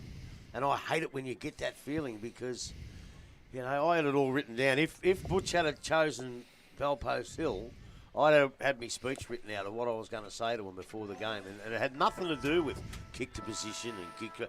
It had everything to do with just, if you just roll along and get beat by 3 goals, I'm not accepting it. You know, and it'd be even tee Braden Mitchell up before, grab him, throw him into the board and say, I need something out of you. That's what I thought he should have done, and they haven't come out and played like that. I really worry the fact that they've recruited heavily from the Ballerine and the Geelong Footy League, which is supposed to be better leagues than us, and those players, and I'm not knocking them, I'm just telling them how it is, those players aren't given enough. If they've come from Ballerine and that, and they reckon they're better players, they're not giving West enough. No, there's no one that's really taken the game by the scruff of the neck. Where'd Harry Smith come from? Bell Park. Did he play seniors? Yeah. Well, I need some more out of him. Yeah. He's not a good GFL player. Should play good footy here, and they're not playing well enough. Especially a midfielder, especially an in and under midfielder. Yep. Yeah, disappointing. So somebody, there's almost this a contentment. It doesn't matter what happens today, boys. We've had a good year. That's what it sort of feels like. And that's what I hate the most. If they go out, smash in, do everything they can, make a few mistakes and get beat by 6 goals, I don't care because they haven't left anything out there. We did First thing you've got to tell these blokes is you don't get to play finals very often. No. There are some people that don't play them at all. So if you've got it, take it while it's there. And we did say at the start of the game, it'll be interesting to see how West outrun the game. Yes. So, 28 minutes to go? Yeah, and the problem is, though, they're running out the game against the wind. Yep. So, you know. Yeah, but that's we said off air, that forces the discipline. You've got to try harder. There's no choice anymore. Oh, exactly. It's all about character now. I'd love to see them run out the game with the win, but, you know. Well, Dale Smith, you're the man to get us going. Last quarter, 28 minutes of football left for one of these two sides at this stage. Is looking very much like West unless someone only 3 can goals, stand up. remember. Let's forget about the win. It's only 3 goals. Ball back in the middle, as I said. Siren sounded. Ruckman go at it. And who's going to win the first clearance? Bell Post Hill will come away again. And it's going to be that man, James. And it's probably one of the better games I reckon I've seen him play. He's played some good ones, but this is an absolute ripper. And the ball out on the boundary line far side. Well, that's what I was going to say. Tari's got him at the start of the year and said, yeah, we want you back, but you play the game the way we want you to play. And that's what he's done. Definitely today. Well, he's played his role. Those centre breaks have been impressive. And there's been, 7, 8 of them? Yep. So, again, ball comes from the umpire. Quick tackle is laid. O'Callaghan, I think it is. It's lying on the ground. He was tackled by 2. So, the ball will be started from just outside Bell Post Hill, forward 50. Yates doing the ruck work. And a boom, as we expected, over the top. Ball comes out into the hands of Costello. Costello puts boot to ball, goes inside 50. Hutchison there, can't take the mark, goes back, collects it, got the handball away to Lima. Lima now kicks the ball, goes back outside 50. Ball maybe just inside the field of play. It bounces and now over the line. So a throw-in will take place out there on the far side. Timmy Barton is loaded up at full forward. And I would say there'd be a nervous Sam Edwards playing alongside him. So the ball now back with the umpire, thrown in. Boom. Another tap right back towards the boundary line. So, again, we need to have it thrown back in by the umpire. Did you get the feeling Bell Post will be pretty content with this? Yes. So this time the ruckman go at it again. As a holding decision, it's going to go to Bell Post Hill. He's pointed. And it's going to go to Jack Yates. That was holding in the ruck, was it? Oh, that could only have been that because he just grabbed him and threw him out of the road to try and get front position. So Yates now looking for some options. He's called a play on now by the umpire. Runs, plays on, goes long into their forward line, but the only man standing back there, uncontested mark, is Wallace. So again, needs to get things moving. I know you've got to be precise, but coming out of defence, that kick goes towards O'Callaghan. Ball comes down, picked up by Gans into the hands of Dwyer, and he kicks back towards centre wing. In back, Gwynn had hands in the back Two actions there, that's better. Mitchell up and gone. That's what we want to see. Kicks into the middle. Kick There's a wasn't short good. kick. It's been made. Good handball. Comes out the back to Bohm. Bohm steps, looks, goes outside. Again, the kick had to be good and Well was. done. So they run now through Taylor. Takes off through the middle of the ground. He's going to run too far. No, umpire says that's okay. Kicks long into the forward line. Dye stands up, takes a mark, and an opportunity very early to go back and kick the first goal of the last quarter. Do we say this is an important one? Oh, I reckon this is that question is straightforward. Did you want to keep Will Ford and Winch this year for questions of the day? Yep. so Blake Dye must kick this goal. Don't worry about masking. Put it in your book. Put it in your book. Righto. Love your confidence, Grubby. That's what they need. So Blake Dye steps up to the plate. Kicks that goal. Umpire says that is good Doesn't enough. move. He has got his fourth goal of the afternoon and the seventh now for the Giants. They are 7-7. They trail Bell Post Hill on 9-5. And we have gone just over 3 minutes, final quarter. It's exactly what West have to do. There were two examples there. They took the mark and they just wheeled and go. Wheeled and went. And when you're talking about exuberance, like you've been trying to say it all day, Shorey, and all of a sudden, that's about the first time I've seen the Geelong West blokes really jump all over each other. They're not out of this yet, don't worry. No. Don't never underestimate confidence, enthusiasm. Mitch White mightn't have delivered the spray till three-quarter time, but there's definitely some urgency about the group now that we haven't seen all day. Bohm's up, but it's actually Yates who won the tap-out. Hand pass to James. He's caught immediately. The ball's bobbling around in the middle of the ground. Flacavento's tried to get it. Ianelli's grabbed high, but the umpire said that's quite okay, and we'll have a ball up. Middle of the ground, goes up again. Bohm this time gets it, but really drops at the feet. Smith, who Grubby made some suggestions at three-quarter time about his footy. He's got it out. Bohm's been the beneficiary of that. Kicked it to true centre-half forward. Players are jumping on it. It's Turner tried to get through. Coming through there is Wallace. He's tackled immediately. And ball not going anywhere. So just on the edge of the centre square, Geelong West slightly in attack. Now only 10 points behind. 4 minutes into the Morris Finance final quarter. Up goes again. Yates actually wins a tap out, but it's Geelong West who are in front of that. Comes out very quickly. Whitney to Page. Page hand passes across to Sable. Sable's pushed as he kicks. Goes forward, and that's a very, very desperate effort there by it's young Turner, is it, for Geelong West in defence? It was too, because man just come on the ground from the interchange bench, so they couldn't have picked him up. So Good stuff. Did a good job to get it over the boundary line. We're back into another contest. Yates has got best position. Double hands it down. It's again James. He's tackled this time. The umpire says okay. Sort of handball. That was thrown out by he's Ianelli. thrown that. Beautifully thrown out. Not seen by the umpire. Wallace kicks forward. Ball punched away. Muir's going to come onto it for Bell Post Hill. A quick kick across the body, but it's landed with Jai Get Bone. this moving. For That's Geelong West. Short kick into the middle of the ground, and Great away kick. they go again. This Perfect time kick. it's Hutchison. Kicks down the middle of the ground looking for Dye, but West defenders going back. Caleb Baseley in the spot. As How he's many done times do 3 you or reckon 4 he's done that times. in his career, that Done kid? that Jeez. already today. McNamara, quick kick down, but it's landed in the arms of Lima. Lima's a stabbing pass down forward and finds a teammate, and I think that's Braden Mitchell in the forward pocket. He may be too far out to score with this wind. He's looking for some other options, but going back now. What's he kicking, 48, 49 metres? Yeah, he's got to kick all of that. I can faintly see the 50-metre arc in the distance. I reckon the man on the mark's probably at 45. So Mitchell now coming in. He's about a 45-degree angle. No, it's actually Carey. Carey's had his 4th shot at goal since he's gone back there. Oh, it's nearly a mark. Almost held on the line. Comes around. Players desperately trying to get it. Ball comes down. Blake Dye's tackle. Dragged to the ground. Comes out again. Players are throwing themselves at the ball. Fantella's got it. He can't go anywhere. Players screaming for free kicks. Coming out again to West. Dye gets it. Comes back finally. A relieving kick by Quinn for Bell Post Hill. Punched away by Lima. Back into space again. Smith's one of the first ones there. He can't get a hand on the ball. Players jumping all over it. The umpire come in. Says, I'll ball that up. Players for both sides there were screaming for free kicks. Just get that raised sense of desperation now, don't you? Yeah. But it hasn't been there Where for was it before? 3.5 quarters, hasn't been there. So it comes out now. Bell Post still trying to get away through. I reckon he's trying to break the tackle. He and has. The umpire agrees with you, Grubby Cations. He's been penalised. And that player, I think, was Sable, was it? And Even more Flaccavento. Oh, he's gone. He's handballed it. Mitchell's going left. received a handball there. Blake Dye tries to mark, comes over the back of the pack to Andrews. He has kicked it out on the full in the back pocket.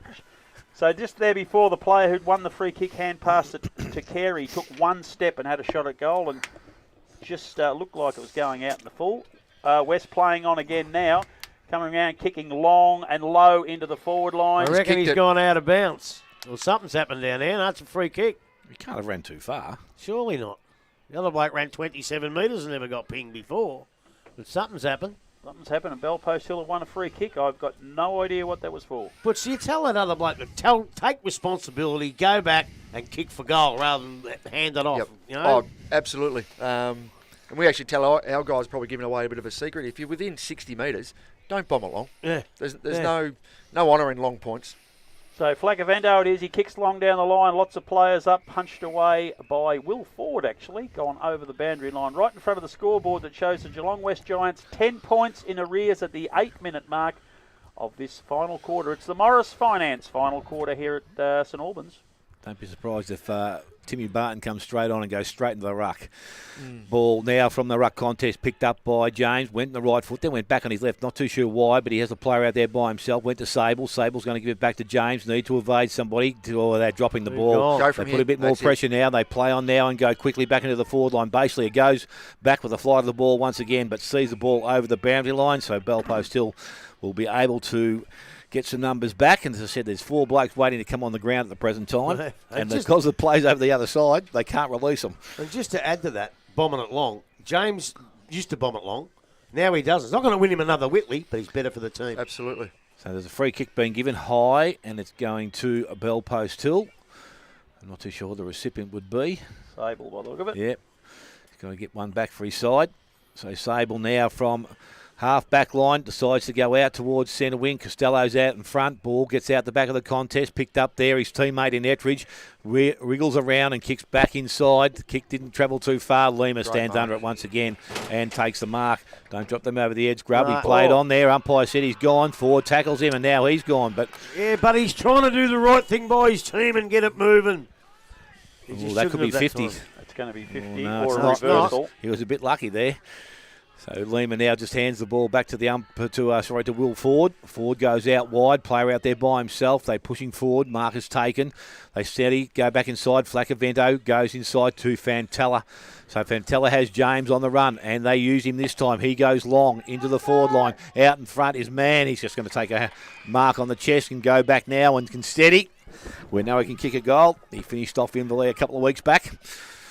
And this would hopefully hurt the Geelong West side. They show all that tenacity and determination, and they just let a bloke take a mark on his own with no one around. I just can't understand that. So that's where Lima up the ground. You said before, Butch, that's for a good place to have him. Absolutely. Especially when you're going forward quickly. So it is Luke Mann that's going to step into the plate now, and he's going to kick forwards goal. Kicks long left and away offline, and he's gone out of bounds on the full. All the Inverleigh boys will be spewing. Moments in games, but sure, but Lima breaks that away, kicks it forward again, but that desperate tackle by Ford that just changed that momentum really quickly. But in context, how many opportunities did West have down there? Yeah. They had, 4, 5, 6 opportunities? Yeah, Hutchison Couldn't brings the convert. ball in, it goes to Brown, and Brown then goes and proceeds to kick the ball out of bounds in the full. So kidding me. You Joel are kidding Page, me. Joel Page will now set up for Bell Post Hill once again. So Ford's got himself forward finally. Ball goes in towards Ettridge. There was a bit of a push there, but the there was a hand umpire in the said it's back, go. Taylor is allowed to pick the ball up, got the handball away. Again, they missed the target once again. The ball runs back over the boundary line. They looked so good early in that part of this first quarter, but last quarter, but now they've just gone back to making mistakes. They just don't do enough things well. And that's what it's come down to, I reckon. So Timmy Barton doing the ruck work. He's up against Brown. He got the front position. Ball in the contest. Comes out now. Goes towards Flaccavento. He's going to lead the race for the ball. Can't pick it up as yet. Now he has. Smith tackles. Maybe a little bit high. Umpires allowed things to go, but the ball's gone back over the boundary line. And again, we're going to have another throw in on the far side. Between half forward flank and centre wing. Belpo still in attack. West need to put the extra 1 or 2 numbers around the footy here. So Make now sure they clear it. ball thrown back in. Barton gets it down, went after it again, lost possession of it. Ball's picked up into the hands of Flaccavento, and he goes long back towards the goals. I tell you what, it's good carry on it. Ball bounces and will be tapped through. Good work from the defence of Geelong West. Belpo still now 9-6. Geelong West are 7-7. We've gone 12 and a half minutes. Morris Finance final quarter scoreboard. And I'll tell you why you're 100% right, Butch.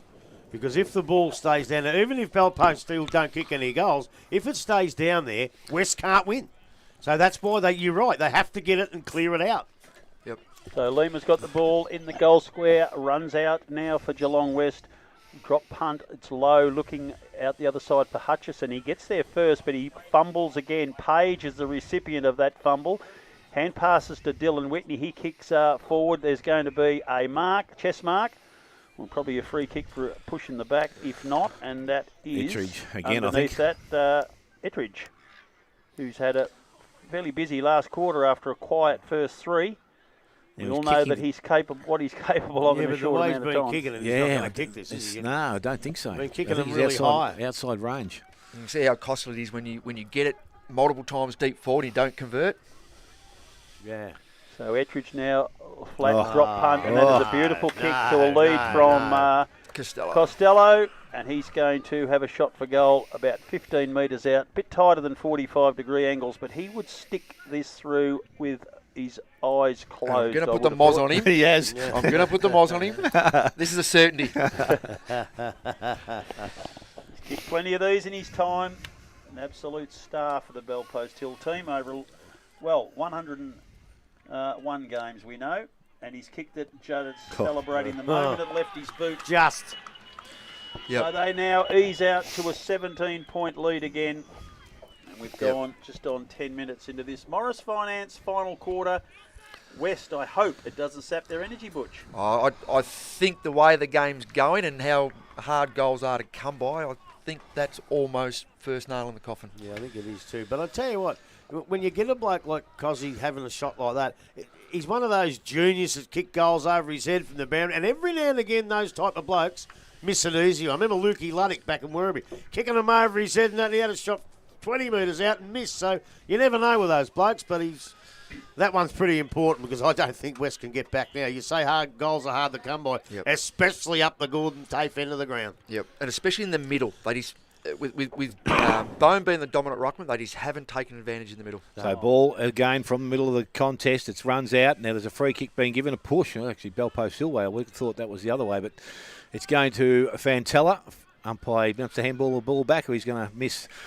Get a 50-metre, but it goes to Sable, actually. I thought it was Fantella, but he was standing back there into the hands of Basely. Basely chips the ball over the top. They got some space. Whitney, can he go? Will he go? Yes, he does. Into the pocket, and Costello's there again. Can't take the mark. Gets to his feet pretty quickly. Kicked off the ground. Did that nicely. Brought it back into the middle of the contest. Goes to Harmer. Harmer needs to pick the ball up. Went back to Man. Man round the body. Goes back. Hutchison can't trap the ball. Gums there to Turner. Turner goes back to a teammate in Mick Lima, and he says, I'm going to take the easy option, or the better option, and push it through for a minor score. 10-7 now. 7-7 to Geelong West. So Hutchison now decides to go and go straight up the middle. He does, but it's only as far as James now. He can... he's going to have a shot from there. No, he's been smart. That's what he's doing. Taking some time off the clock, but don't be surprised if he does take him on. He'll want to gain that bit of ground base. He's already stepped to where he needs to be. Mitchell's seen it. Yeah, it was 14 minutes. It's now 15 and a half, nearly 16 into the quarter, not 10 as I suggested earlier. So it is Matthew James, and he will go back and kick for goal. He's a long kick. He's got plenty of distance, and it is going to be as good as a goal because that makes it just over 3 goals in front. And Lima's going to decide quickly to take the ball and run. He's run a fair way too. Decides to kick out wide. Mark has to be taken. He did give him a clip on the shoulder. Good umpire. Just a little tap, and that's all he That's needed. enough, yeah. Ball will go back, and Curtis Orr delivers the ball short, and he's going to get straight to the bloke. He gave the free kick away, so Basely has the ball now. He can steady things down. Got Willie Kerrins. He's also got a player short. Don't mind the game of this bloke today, Sable. He's been pretty good. Yeah, he's played a great cameo. Well, he's been getting a tag and roll. Yeah, and there's not really anyone to tag today. Well, he's been really exceptional today, I reckon. Ball back into the forward line, and there's the man who took the mark. And he's going to go back, and this will, I believe, finish it off. Well, I think they need this one because then in the last 8, 9, 10 minutes, they can ease up, take the pressure off for next week. You don't want to be scrapping and fighting to try and win the game in the last minutes when you've got a big game next week. So this will help them just. If he kicks this, they've got to kick 5 in the next 10 minutes, and they kick 7 for the game. So, man steps in. Will he finish it off? No, he's not going to. It's going to go across the face, and it is through for a minor score. His first score of the afternoon. 10-9 now to Bellpost Hill. 7-7 Geelong West. We have gone just on heading towards 18 minutes. Final quarter. Morris Finance final quarter scoreboard. Coach of the Bellpost Hill team in the box has started to barrack. He's been quiet all afternoon, but I think Grubby's feeling very comfortable at the moment. West come out. Viney takes the mark, kicks it down the line, but numbers there for Bellpost Hill again. Andrews, who's played a pretty darn good game this afternoon. He kicks down the line again. Dylan Whitney's come into the game this quarter, wins the ball, hand passes out into space, but West are going to get there first through Harry Smith. Neat little pass from him, and he finds Curtis Hoare. Quick hand pass from him, releases Gans. He kicks down the line, and that's landed with a teammate there in Carey. Carey kicks into the pocket, but Bo McNamara comes from behind, punches back into Ward's play. Players desperately trying to win the ball. Bellpost Hill have got it through Staggard. He hand passes backwards to McNamara. Quick one-step kick from him, but it's landed in the arms of Geelong West. And another kick forward. Braden Mitchell's got it right underneath the scoreboard. They're 20 points in arrears. And kicks further forward and taking a mark there, Curtis Hoare. That's 70 metres out probably. Kick into the pocket, looking for a teammate. Drops a mark he should have taken. That looked like a push in the back to Bellpost Hill, not paid. Umpire says, I'll ball it up. Ball wasn't going anywhere. So we've gone past 18 and a half minutes now into this Morris Finance last quarter. If something's going to happen, it needs to happen right now for the Giants. Punched clear of the pack by Bellpost Hill. Hand pass out, releases Jones. He comes inboard, kicks down. Lima comes out, can't take the mark under pressure from Costello. Yates bursts his way through to Sable. He hand passes back to Jones, kicks it forward. Yates running on, Page running onto the ball there. Costello's having a crack at it as well. Pearce comes through, hand passes backwards to a teammate. That's Mowat. He's tackled immediately, going nowhere. Another ball up. True centre wing. Still 20 points in arrears, coming up towards 20 minutes into this final quarter. 7 or 8 to go, and they desperately need 4 goals. So throw up again. Bone back in the ruck with Barton. Bone tries to win the ball, comes out the back of the pack. Pearce breaks free. He bounces through the centre of the ground. Kicks long to centre half forward. McNamara setting himself at the back of the pack. Coming through with great pressure there as a West player. Vasika gets it across to Yates. Yates kicks it back into the middle of the ground. Players are desperately. That's a great effort by Sable to win that. Hand pass it back to Muir. They're really up and about at the moment. They're away through Harmer. A low pass from Harmer. Finds Page right on the 50-metre line. Got blokes everywhere looking for options. He kicks into the forward pocket and coming out to take a mark by himself is Luke Mann. He's got 2 men standing around in the square. Costello's one of them. He's taken a mark 10 metres out, if that. Acute angle, but this would be picking cherries for Costello. Walks around, kicks across his body. Hand goes up straight away. The 11th for the afternoon. They're now home and hosed. 11-9, 75. Geelong West 7-7-49. 21 minutes gone. She's all over, Grubby. Start celebrating. Well, she is, but Butch, where did the defence go? Like, the ball didn't come in super quick. It came in well, but where did it go? I was literally writing that just before you commented on. Defensively, West have been very, very disappointing. It's almost non-existent.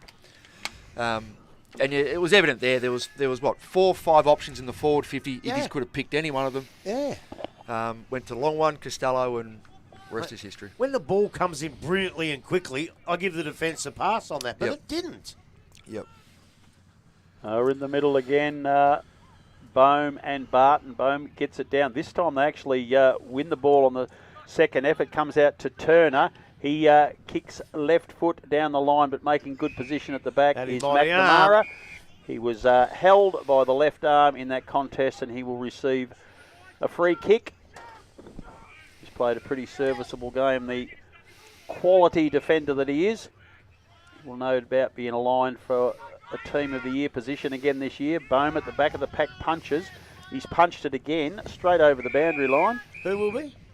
I said Bo McNamara would be a chance for the Team of the Year this year, I reckon. He's played a pretty good year. You are a slimy person, you are. Why? You already know the Team of the Year. Well, I'm just making You're a just comment. trying to boost yourself up.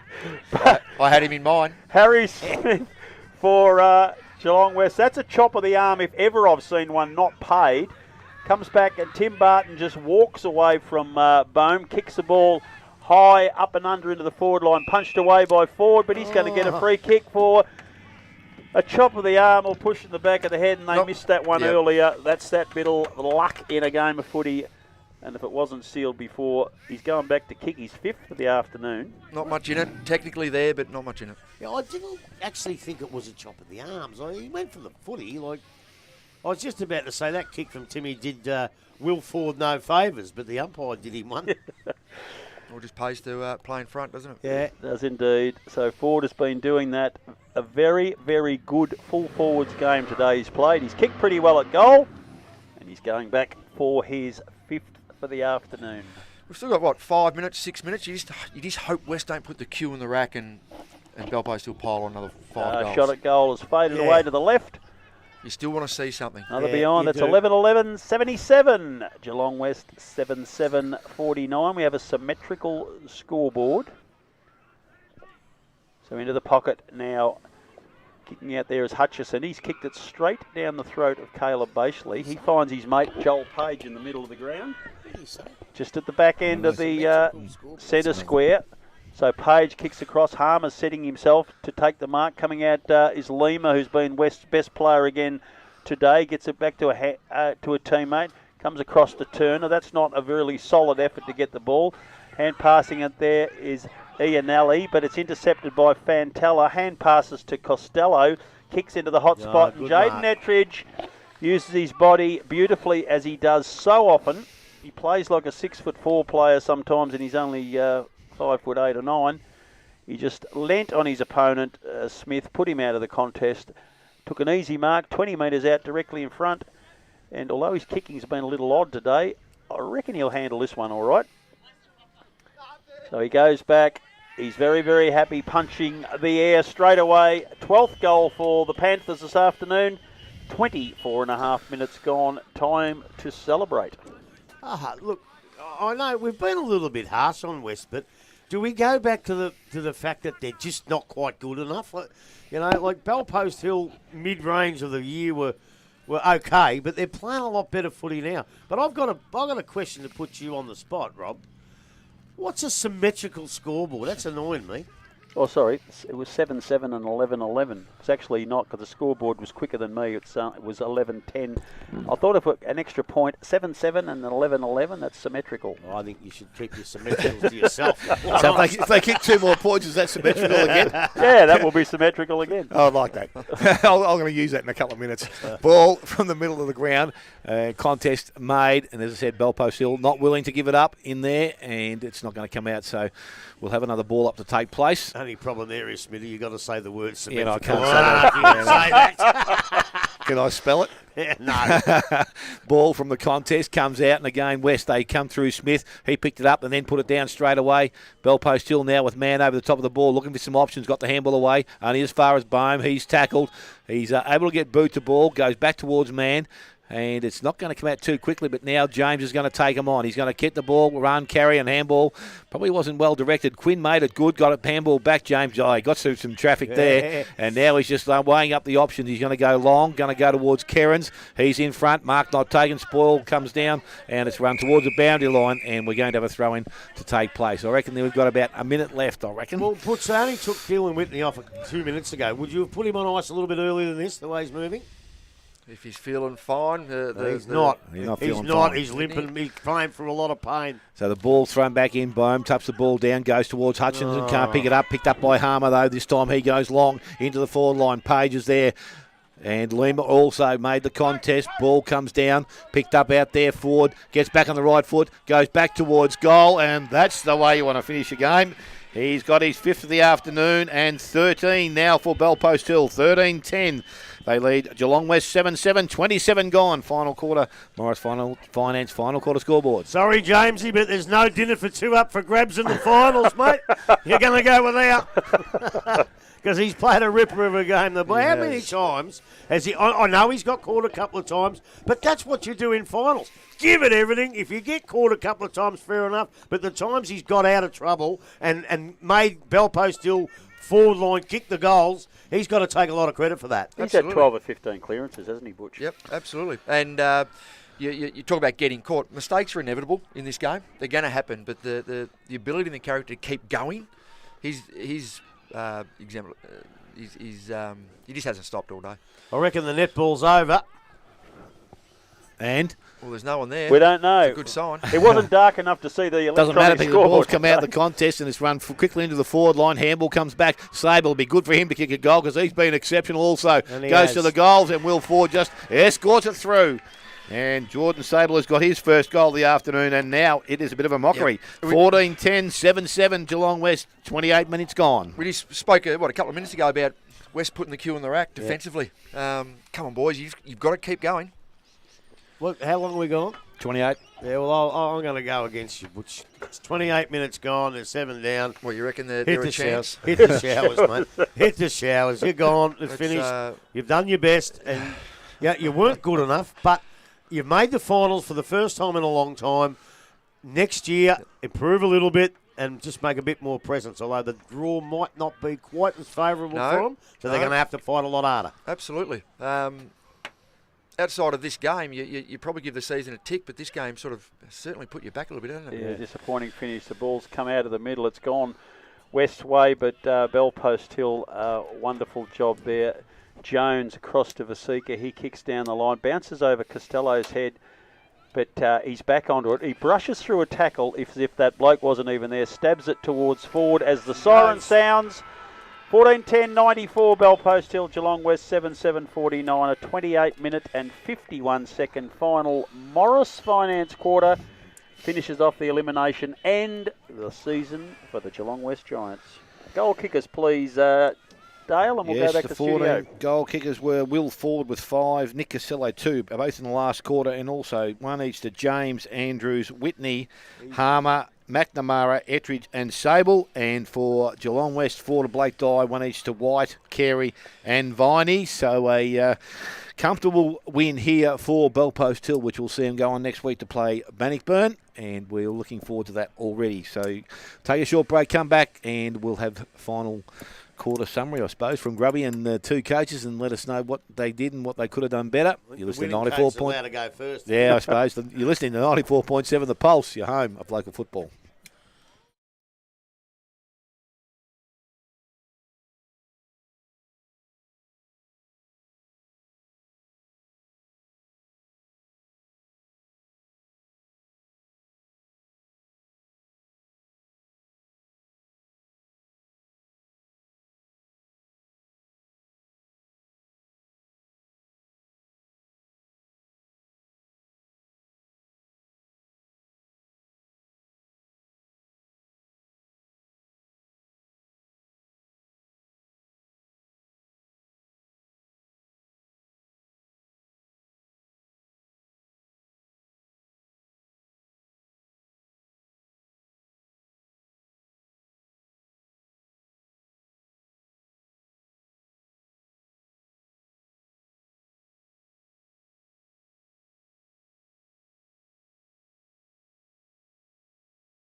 Semi-finals been run and won. Geelong West's season is over. Bell Post Hill advanced to play Bannockburn next week in the first semi-final. A very happy commentary coach of the Bell Post Hill Football Club, Richard Grubby Cations. Why did your side win? Well, the coaching, obviously.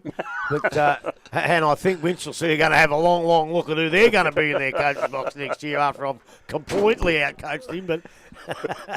But like yesterday, I got completely outcoached yesterday, but you don't get outcoached. It was just, I don't know. I want to see Geelong West, don't care whether they win or lose, I just needed more endeavour from them. There were times in that last quarter, early in the last quarter, they kicked a goal against the breeze and the odds, and they jumped around, and I thought, hello, they got their mojo back about here. They've got a bit of inspiration, and then they just seem to let Bell Post Hill come out easy, and not only come out from the defence easy, but just stand around and look at Bell Post Hill players on their own in the forline. And as soon as they kick one or two, as Butch said, I hope they don't come up a landslide. And that's exactly what happened, because the defence and their on-ballers, I just needed more endeavour. As I said, it didn't matter to me if East or West didn't win, but I asked for them to leave nothing out there. And I'm not bagging them. I'm not being too critical. I just think they did leave something out there, and that's what they've got to concentrate on next year. But Tari, a great coaching job again. When he first took the job, he had when all their players left, he kept that spirit around the Bell Post Hill Club, even though they weren't going to make the finals. And now they've got a better side. I tell you what, they just might be a little bit more dangerous than a lot of people thought for the coming weeks, Butch. I totally agree. And credit where credit's due. And maybe it is. Maybe Bell Post still have got that, the edge because they've been there, done that. And when you go back a few years, how successful Bell Post still were. And you could see it from the first, 5-10 minutes. Bell Post Hill, their intensity was just, 10 times more than West? Yeah. And it just didn't let up the whole day. And you thought at some stage West will come back because they've got the players, they've got the names in their side, the athleticism is there, the ground suits them, it's nice, big. But West just held on to the football. They controlled the football, they used the football.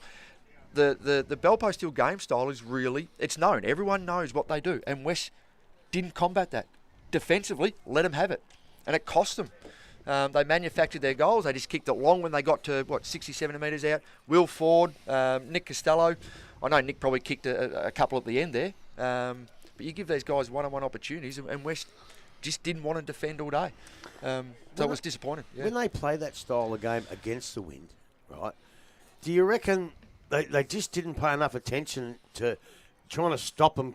Look, they tear up, 20, 15 minutes of just pop, pop, pop, pop, pop against the wind. And that's the time where West are needing to kick goals. So, do you show more endeavour and say, right, I'm 20 metres away from this bloke, but I reckon he's going to kick it to him, so I'm going to make it an effort to get there. And they didn't do that. Yep. Yeah. Yep. Grubby, on the back of what you just said there about where Bell Post Hill's sitting, next week they take on Bannockburn. No measures. Broman and Ritchie are going to be, if they play, they'll carry injuries into the game. They've already beaten Inverleigh and East Geelong above them. They're still a chance to cause some havoc. Well, they are. The only thing is they've beaten Inverleigh and East Geelong, and they got pumped by Bannockburn. Bannockburn had their measure of 4 or 5 weeks ago out of Bannockburn, but that side I saw yesterday, that Bannockburn side, that wasn't the Bannockburn side I know. And if they put in another performance like they did yesterday, they're out in straight sets, and the Panthers will then go on to play in a preliminary final against a side coming off a loss, because it has to be that way. And I'd say they've beaten them in the last 3 or 4 weeks. Yeah, so they haven't beaten them on a big dry ground. They beat them on East wet ground. I'll give them that. But they beat Inverleigh on a smaller ground. And I think people write off the sides that finish 4th and 5th sometimes, but I'm telling you now, don't write them off yet. Don't you dare write them off. Oh, it's going to be a fantastic game. Bannockburn, I think, probably around the contest, around the coalface, probably have more ball hunters than what West did. And that was probably the area for me that stood out the most in the centre square around the football. Bell Post Hill just monstered West, and I think that's something that Whitey and the crew over there will be discussing, maybe not at length, because there's probably no point at this stage. But certainly they'll have a quick chat to their players, and hopefully he does say that. Hopefully he's really honest and raw with them and says, look, that wasn't good enough, boys.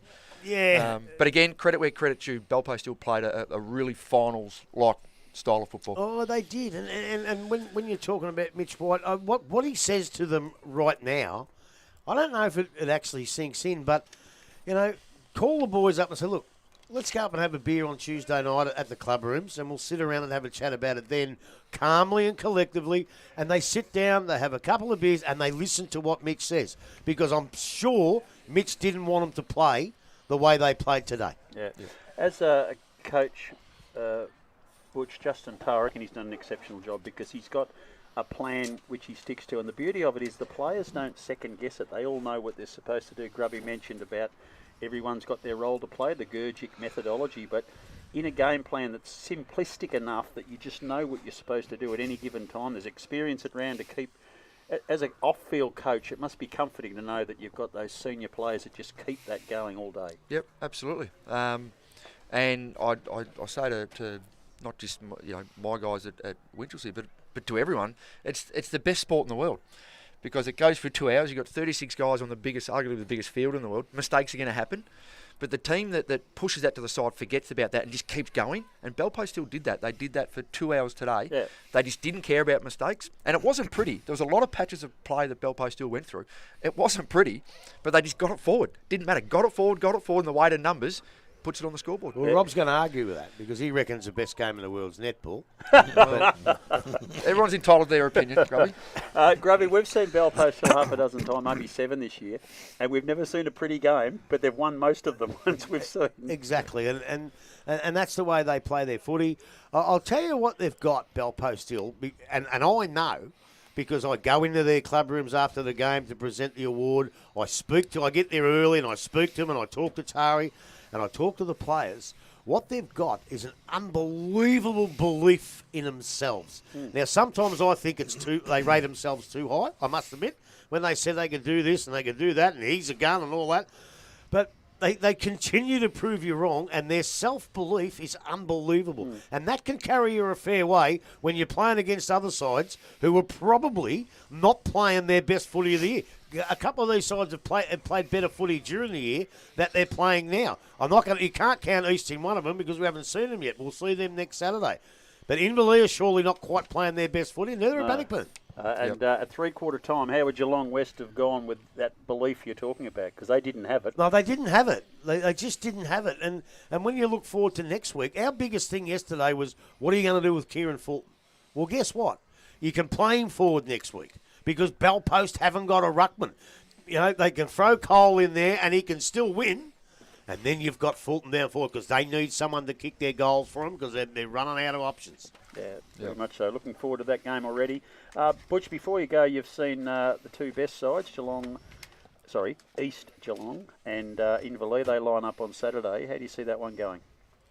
It's going to be a cracker. Oh, yeah. Had I said, I'd toss a coin, to be honest. I saw Inverleigh play yesterday, and that was impressive. And I know East are in good form. They beat Inverleigh, the last round there to take top spot. So, do I sit on the fence? Can I say that? No. Okay, pick one. I'm going to say Inverleigh because I'm not a big fan of having a week off. I think Inverleigh are going to go in with another week's game, a little bit battle-hardened. I know they might be carrying a couple of little niggles, but I'm not a big fan of having a week off. So, I'm going to say Inverleigh, but geez, it's not very confident.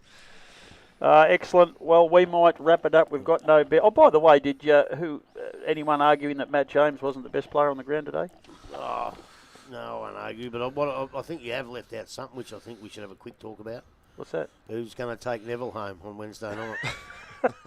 Oh, the Neville Whitley medal. Not Neville himself. Sorry, I thought you meant Nev going to have a big night on the turf. He probably is too, but that won't affect him, I don't think. Butch, who's going to win the Whitley medal? Caleb Brown, Winchelsea. You moron. No, he's been a very good player. You asked for an opinion. Why can't he? Why? We won enough games. I don't think he can get enough votes. He was probably best on ground in, I reckon, 7 of our 8 wins. Your eyes. What about the The umpires? umpires Well, give you the asked for vote, my so opinion. Butch. Yeah, I'll tell you what, I If shouldn't you- have probably asked you. You Because should have seen it in the umpire's eyes. you might remember He's this. big enough. He's good looking enough that you'll get noticed. You might remember this, Butch, but it was many, many, many years ago at a Neville Whitley medal count, and might not even been called the Neville Whitley. I think it was a presentation night actually, and there was one bloke there that I almost had to throw out because he'd had too much to drink, and it was you. No, it wasn't. My word, it was. No, it was not. Oh, You're making up furfies. that's the honest truth. So who'll win it? Who really win I'll it? tell you, I'd like to see win it. Is Joel Bennett, and his side has played better this year. So maybe some of his ones Oh, and look, twos. as much as I think Joel's a great player, the side just didn't win enough games. That's what I'm saying I too. can't You, see it. you can't give him. He won't get the 3 Yeah. votes. He might get the 2. And it's nothing against him. His side just needs a bit more support around him. 10 Yeah. twos is 20. Yeah, but Yep. again, I don't know. I'm not too sure. If it's a low count, he can win it. Right? I reckon I've got him 9 votes for a start. He'll get 3 for the 2 wins they had, and he'll get 3 against Werribee, 56 touches and 4 goals. So there's 9 votes. If he can get 6 twos, he can win it. He can win it. What did they win it with last year? 21, 23? No, 17. Oh, It was only But it was a shortened season. Well, who are the other standouts, let's say, in the top 3 or 4 teams? Right, well, I'm going for Matt Tyquin. Yep. I think he can. Stats-wise, because his old man shows me the stats every week, and I hope he's listening, you big mongrel. But he can win it. Again, you got a lot of blokes in that side that can take votes from him as well. Yeah, the games we saw, not many did. He was so dominant. The bloke that can take votes off him is the big fella in the rucks. Had a magnificent year, Poodle Wilson. I don't know if he can win it, but his counterpart out at East might. Because I think when you look at Ruckman, there's so many sides in the comp that haven't got one. So when these blokes like McLennan and Wilson play against those sides, they're so dominant that the umpires can't miss them. How did you rate Corden Mars at East? I thought he was really good in a couple of games we saw and probably would have been in contention for 3. So he doesn't seem to get in their best players a lot, so maybe he's... But then again, the umpires are giving votes, remember, not and he's helping them out, so he's probably helping out do the votes and saying, leave me out of it. So you can't take well, club there's votes. a bit of that too. You know? He's a good user and a good user of the ball, but he's not a flashy He's an type. accumulator. Yeah. He probably comes... For club purposes, he probably wins their best and fairest, but for a league point of view, umpires won't see him in the same light, I don't reckon. And for the same reason, we saw a bloke get 3 today. Speaking of flashy, he's got a Whitley already and a runner-up. Is he going to be a chance, Matt James? No, Probably not consistent. Nah, enough. not this year. Not this year. But I'll tell you what, Callum Brown cannot win it.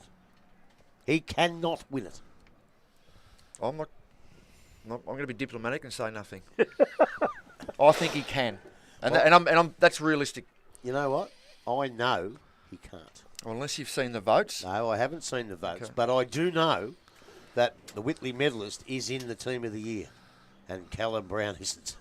So I know he can't win If it. Caleb Brown is not in the team of the year, that's a disgrace. No, he's not. That's a disgrace. He's not. He missed out by 1 vote. I can tell you that now. Absolute disgrace. We might call You it off. might. We do know one thing. There's a lot of chances in the Neville Whitley medal on Wednesday night, and that's a good thing. Yeah. But then again, you remember back to Shane Tobin, Ryan Coy, but that can't happen, obviously, can it? Is Because they Lee wouldn't be Allison in the lead. team of the year? No. 44 goals in 13 games. I don't think Winch got a player in it. Hey, well, here's a From what I question for you, remember. Butch. Now, here's a serious question for you, because you were asked to deliver. You can only go on video a lot, because you see some sides only once a year. Are the coaches the best people to pick the team of the year? Well, obviously not now. We had to put him on. We had to nominate one. Yeah. But obviously my team is not going to be team of the year. But I don't know how it's put together. I'm assuming all the coaches votes and then there's a panel that put one together. And No, it's a coach's vote. It's and just it's by numbers. weight of numbers? Yeah. Yeah. The only time another side, we'll all do a side, right?